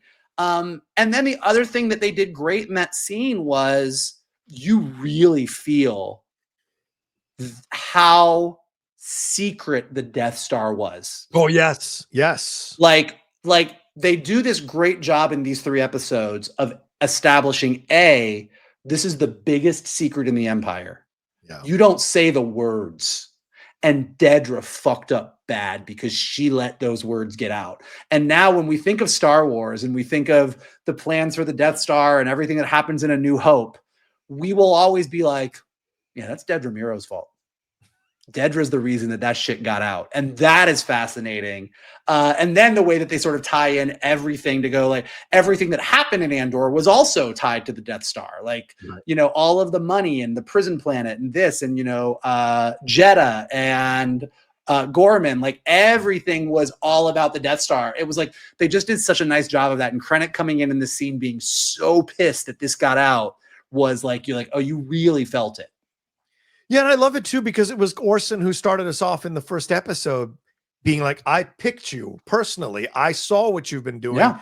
I know how good you are. And it's the one thing that fucked him over.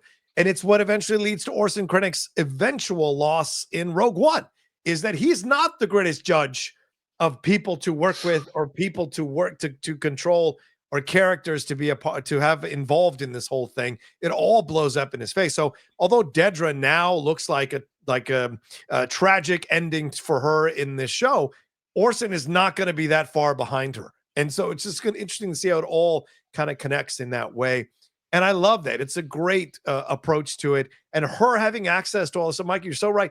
The things that everyone was applauding her for and everyone was liking, really showing ingenuity and gumption, these are the things that end up blowing up in her face because conveniently they can use them against her when she messes up. Yeah. Also, she was right. Like when she says to Krennic, there were details in these files that I looked in about a guy that saw an art dealer, like everything. Like she was brilliant. She used the clues to get to Axis. She did find the guy. Yeah. But yeah, it just didn't go her way in the end. Well, I feel the tragedy because look, she is a woman in clearly a man's world. And she was doing what she needed to do to be able to establish herself firmly because no one was letting her rise above. Even here, went back at her and was like, do you ever think I don't want the glory, as Shannon pointed out? So it's clear that they are threatened by her to an extent, but it's the things that she did to try to stand out are the things that ended up dragging her down. And Orson, I mean, him flipping out about the fact that Lonnie had access to her stuff for like 2 months or whatever and was able to get all this information. And you're so right, Michael. They really hammer home how secret this stuff was. It's only supposed to be like 5 or 6 people who know about it. And so the fact that more people got to find out about it, it just absolutely blows everything up in their faces, which I thought was such a great thing. All right, let's move on to episodes 11 and 12 here. Kind of having these storylines overlap here. Shannon, let's talk about this. What are your thoughts on this, man? They got back together here. K2SO, Cassian, and they go into this secret mission because Clea has snuck out into the safe house. She has found a way to send old school transmissions. And we have a huge action sequence with Melshi and K2SO and Cassian. And on the other side, the ISB units being sent by Partagas under the command of Hirt, and it all goes wrong for the ISB, leading to the ending of it with K2SO, with Melshi taking out Clea and K2SO, and Cassian surviving the interaction. What do you think about how all this went down over these 2 episodes, 11 and 12?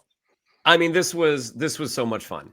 You know, from the moment that we see Cassian and Melshi and K2 playing cards and the 2 of them drinking, I had told Kalinowski and I were talking about this today, and I was like, Cassian from moment 1 we are totally on board with, and I'm like, boy, Cassian is more fun to watch when he doesn't have a romantic entanglement.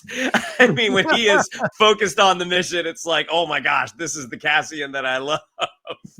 But watching how Willman gets that, Willman's gal, was it Drina?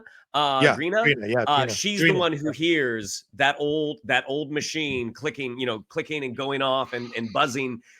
Willman basically introducing this idea like, hey, so someone is on the other side of this. It's probably Luthen.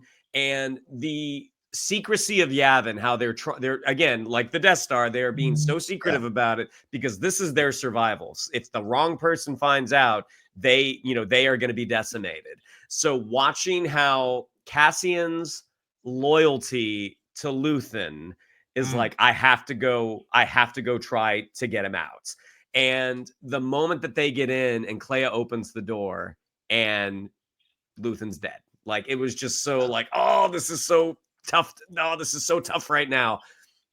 As they are trying to convince Clea to come with them. Clea's only objective is get this information to someone that can use it. This is the that is the only thing. She's like, I don't want to go to Yavin. People don't think well of Luthen. Luthen's my guy. Luthen was my dad. Like, there is no way I'm going there. And I think there's a little bit of survivor's guilt because he stayed behind to run the comms, which is usually her job. So in her head, I should not have survived. So that's why she's like, I'm not leaving.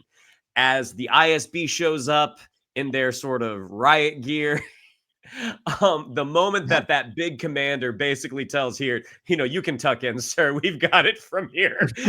tiny little here who he gives like that sort of imperial flak jacket to.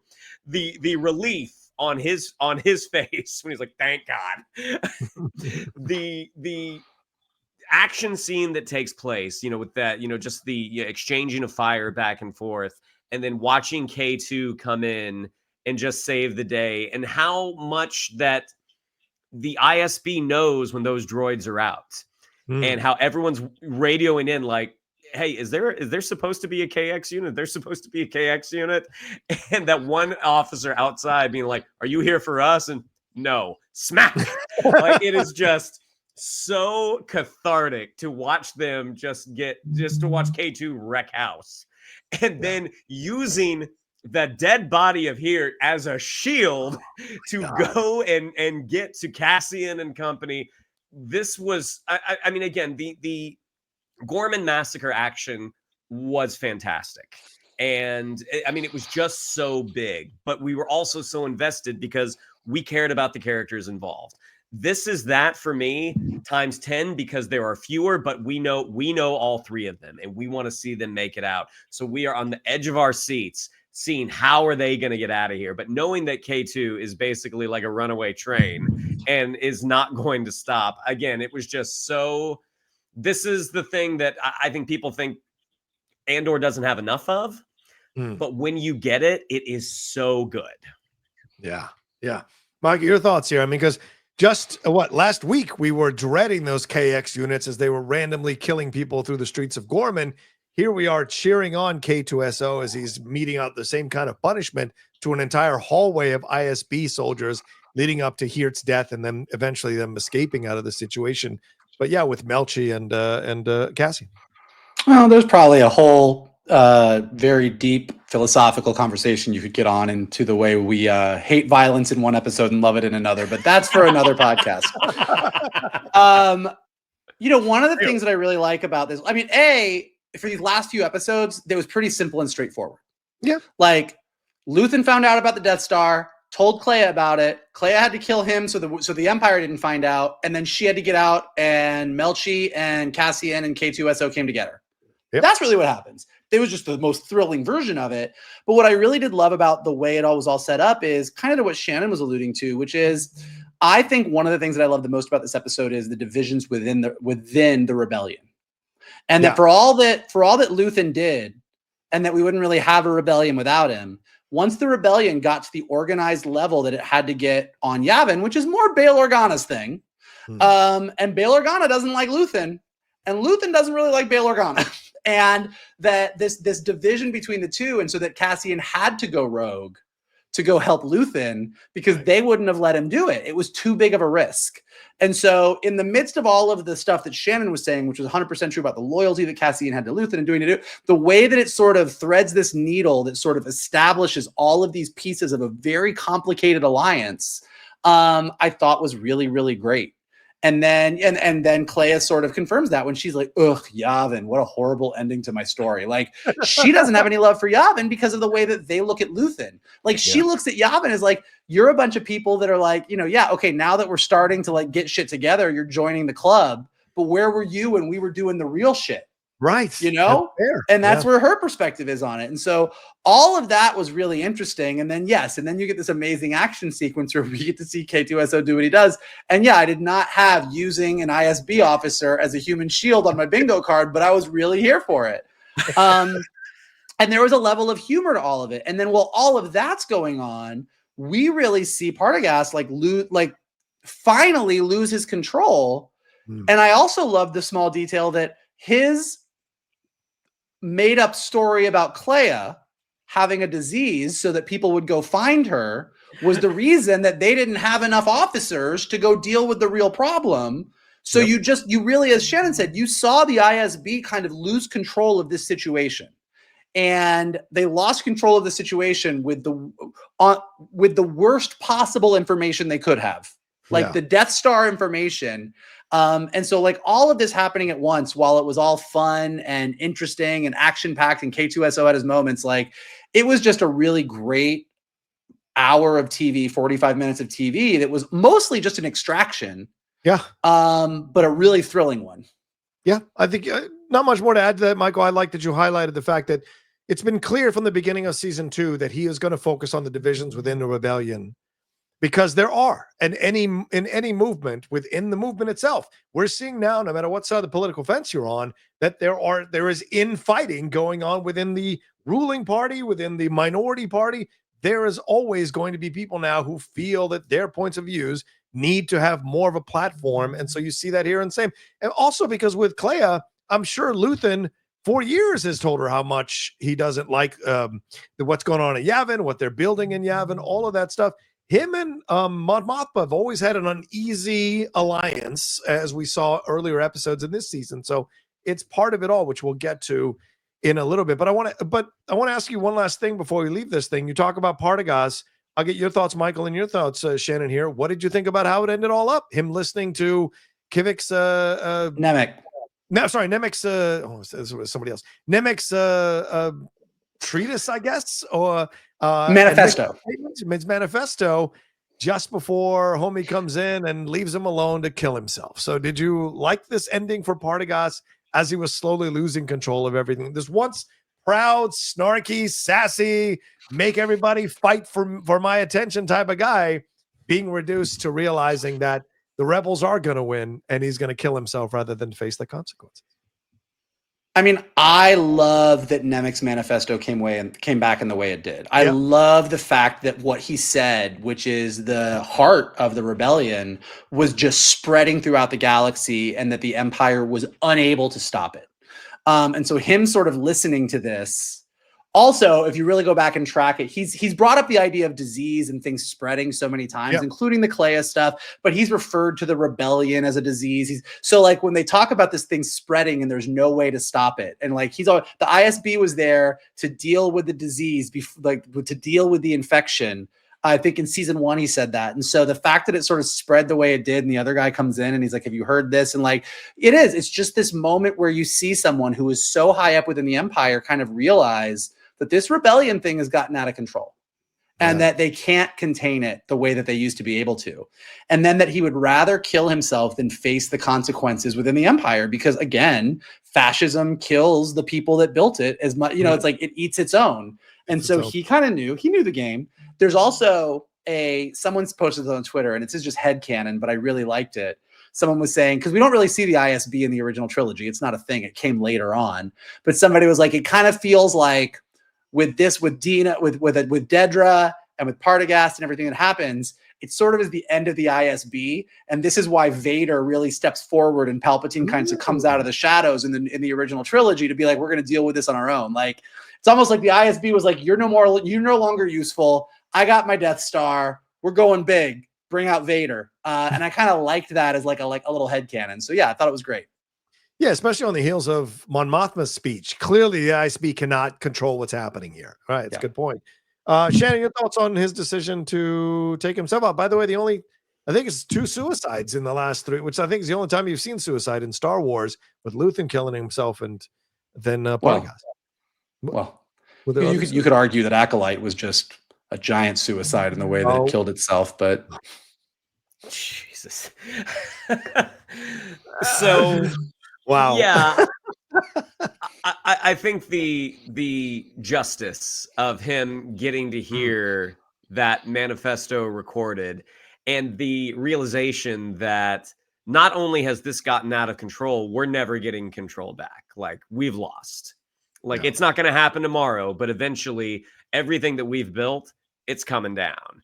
And even though like Vader and Palpatine, they are kind of more in the shadows, he knows what's going to happen. Like, there are enough stories about people that have not performed to the Emperor's satisfaction that he knows what's going to happen. So he's like, this is a far better option, again, to stick a blaster in my mouth than it is to have to go face that creepy old man and his giant robot sidekick. Yeah, I mean, it was just again, like watching him lose control was just such a cathartic experience. And Tony Gilroy and company, they just knocked it out of the park.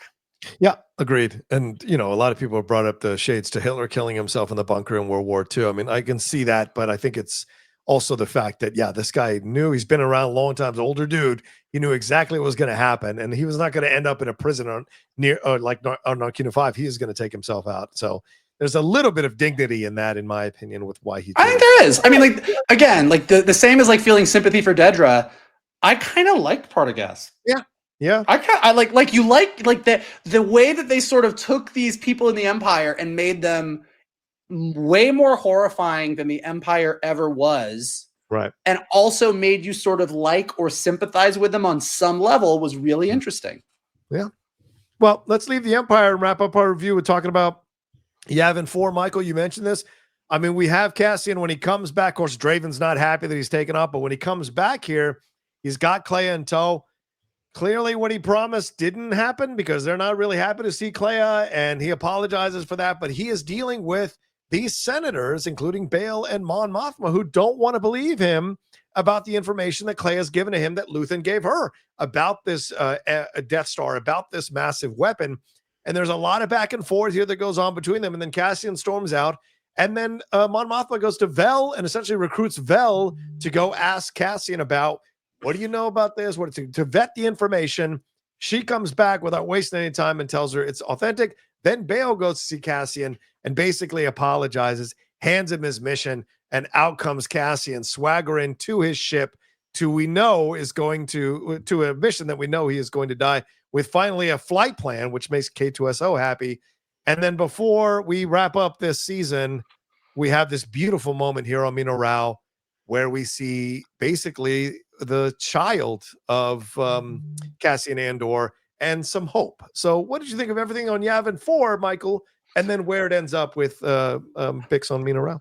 I mean, I love Star Wars politics more than anything else about Star Wars at this point. So everything that happened, like setting up them, Saw Gerrera going crazy, yelling at them about like, you don't know where I am, when they're like, yeah, we do. You're on Jedha.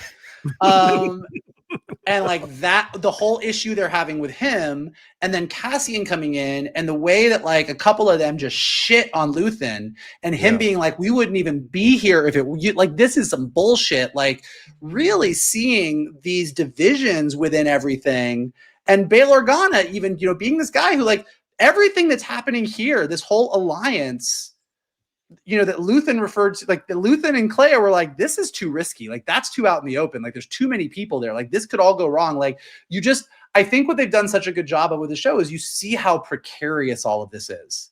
Like, you get to A New Hope and you're like, we're the rebellion and we're going to take care of everything. You're like, these people barely got there. Like, if Dedra hadn't done this, and Lonnie hadn't gone to Luthen, and Clea hadn't done what she done, and Cassian hadn't disobeyed orders, and K2SO hadn't been there, and they got there, like, you're like, there's the chances of this Death Star, even before Luke showed up to use the Force, was like, this was barely gonna happen. And then fucking Admiral Raditz, my fucking goat of all the fucking Mon Calamari shows up has the funniest line to me in all season 2 of Andor. They're all yelling at each other about this, and they're going on about Luthen this, and he's like, Luthen was dead, but Clea's there, and he's like, who's Clea? I'm like, come on, buddy, catch the fuck up. Catch up, Raditz. But yeah, I just love the precariousness of all of this. And then I love in just like the bigger Star Wars universe where you're like, wow, you really think about the fact that while Luthen was over here in the shadows with Val and Cinta and Cassian doing his bullshit and kind of building his coalition of spies, Bail Organa had Ahsoka Tano building an alliance of people over here and was talking to Obi-Wan Kenobi and had the Jedi on his side. And then all of this built the alliance. Like, it's just awesome. And when you watch Rogue One, it really works well. Like him coming in and saying, this was what Luthen said. And then being like, oh, Luthen, fuck this. And then he goes on this whole adventure. He goes to Kafrene. He sees Saw Gerrera's guy. He gets Jyn Erso. He goes through all this. He comes back with Jyn, says, okay, yeah, no, like this is the Death Star and the plans are on Scarif. And they're still like, yeah, we don't know. And that the alliance is a little like yes, there's this giant alliance, but they were too scared to make that first move. Right. And that it's Cassian and Jyn and my boy Raditz who kind of forced their hand to bring the rebellion out into the open. So again, everything they did here was great. And then ending with just sort of touching base with everyone and seeing where they are and ending with Bix. And again, even though I know this isn't true and I know in the comics it's different, I was like, I feel like that's Poe Dameron. Their baby's Poe Dameron. That's just what I'm going to say in my head. And that B2 Emo was happy and had a friend and you know he's going to raise that baby. Like, then you know that B2 Emo is going to be like, I love you. Let me tell you about how your dad was my best friend but abandoned me. But like, that's fine because I got you now. I feel like B2 Emo's got a bright future ahead of him and it made me happy. You went the Wall-E route for sure. Yeah, we do get final shots of Orson looking at the Death Star, which will be his undoing. Genevieve Roy looking like our Mon Mothma from the original trilogy here. And as I said, Bix at the end. Shannon, your thoughts on these, everything that happened in Yavin 4 leading us to this beautiful moment of hope here at the end with Bix? I mean, I saw a meme of the two folks from Rogue One who doubt Jyn Erso. It's the same two people doubting Cassian, and someone put a meme. It's the guy with the beard and the black lady, and it's just like the two most worthless people on the Rebel Council. Get out of here. Everything was great. I don't think the only thing I can really add is the moment that Cassian, one, you know, he's not done doing bad shit because that guy on Caffrey, he also kills. Like he full on does a Luthen. He gets the information. He does do a Luthen. And then bang. But that moment where he is swaggering to his U-Wing, he passes the Force Healer. And that whole idea of you are where you are supposed to be. Like, I thought that was just so beautiful.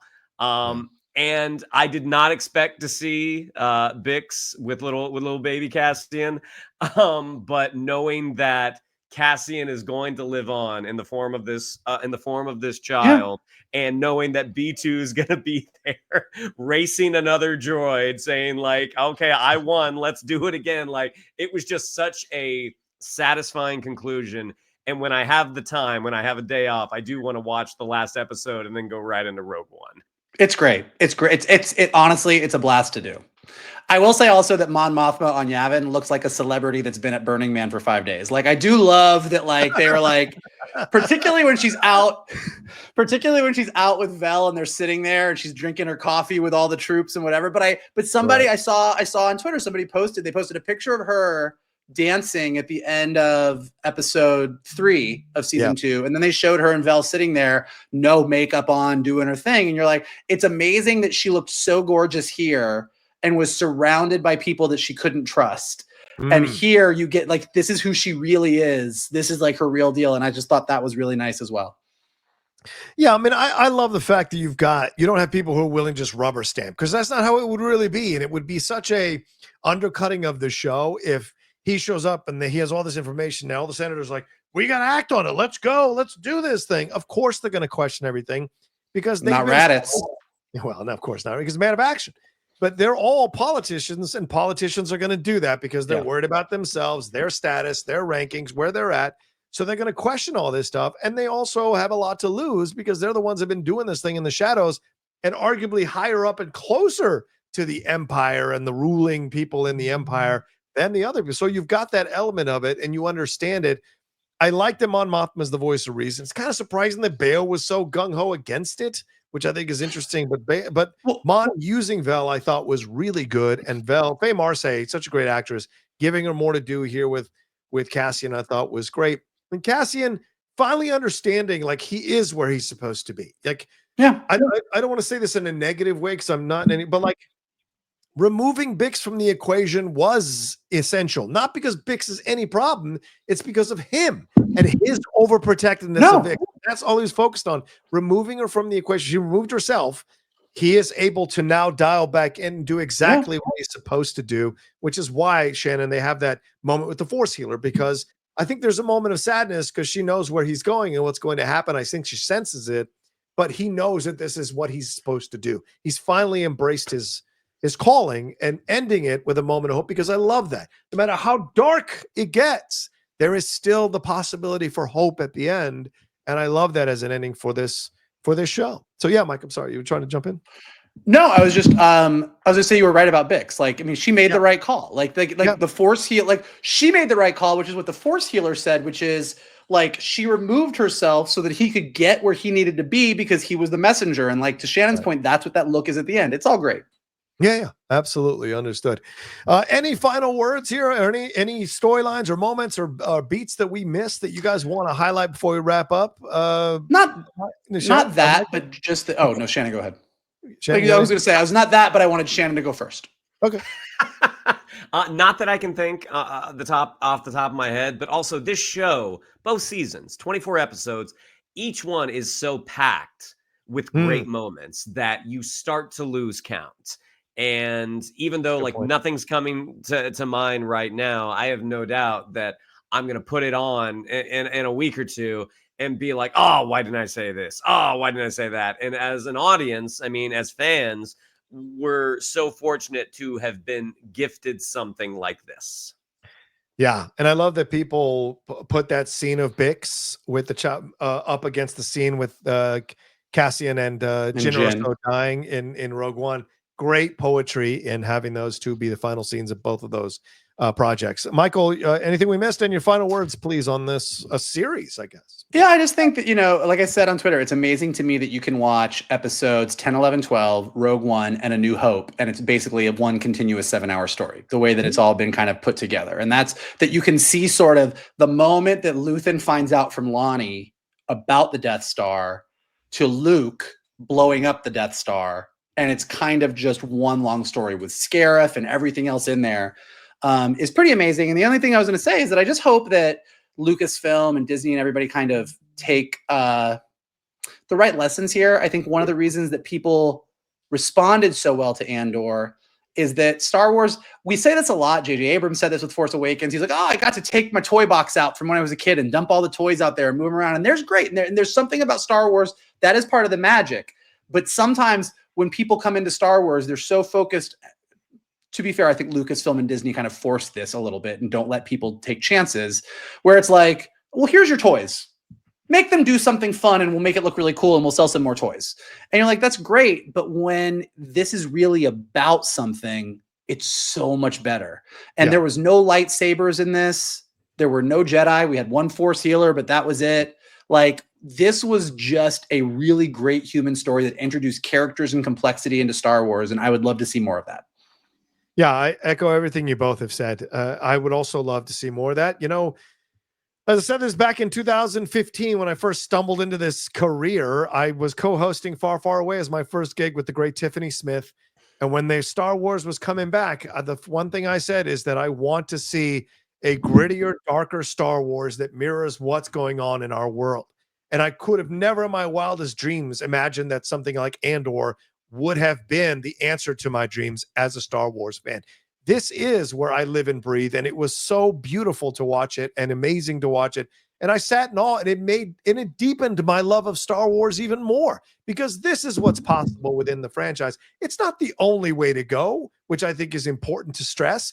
There are many types of Star Wars that are out there that'll work, but this is an element of Star Wars that can work and should work when it's done well, and show you the ferocity of an empire, that what it can do when it goes unchallenged, why you need to fight, why you need to stand up, why you need to resist when you see an evil empire trying to destroy the people that it is ruling. It's important to stand up and fight however you can, how small or how big. And so I love that there's that message coursing through it as well. But yeah, along with all the action, direction, and acting and performances and all of that stuff, just incredible stuff. So we will probably not see its like again for quite some time. So savor this, everybody. All right, well, there you go. That's our spoiler review for the last 3 episodes of Andor Season 2 and Andor as a whole. Thank you all so much for joining us for this Geek Buddies episode, this extra long Geek Buddies episode. Shannon, what do we have to tell them? Yeah, if you'd like to follow us on social media, on Twitter, it's at geek_buddies, on Instagram, at the_geek_buddies. If you'd like to follow me on social media, on Twitter, it's at Shannon_McClung, on Instagram, it's Shannon the Geek Buddy. If you'd like to follow Mr. Vogel, it is at MKToon. If you'd like to follow Mr. Rocha, it is at The Rocha Says. Pardon me for my brain fart just now. That's all right. Mikey. Go ahead and smash that like button below. Subscribe to Johnny's Outlaw Nation page. Check out all the amazing content he's got there. Leave your comments below. What do you think of the Superman trailer? What do you think of Ironheart? What do you think of F1? What do you think of Marvel News? What do you think of Andor? What do you think of a 2-hour episode of Geek Buddies where we covered all of it? Let us know below. If you're listening to us on a podcast, leave us some stars and comments so we go up in the rankings. And as always, the best thing you can do is retweet this video, post it on your social, send it to your friends, and tell them to hang out with your buddies, the Geek Buddies. There you go. Thank you all so much again. Take care of yourselves. Be well. And don't forget, we've got our Last of Us Season 2 review coming soon as well. And probably tomorrow. Look for that from us here on the Geek Buddies.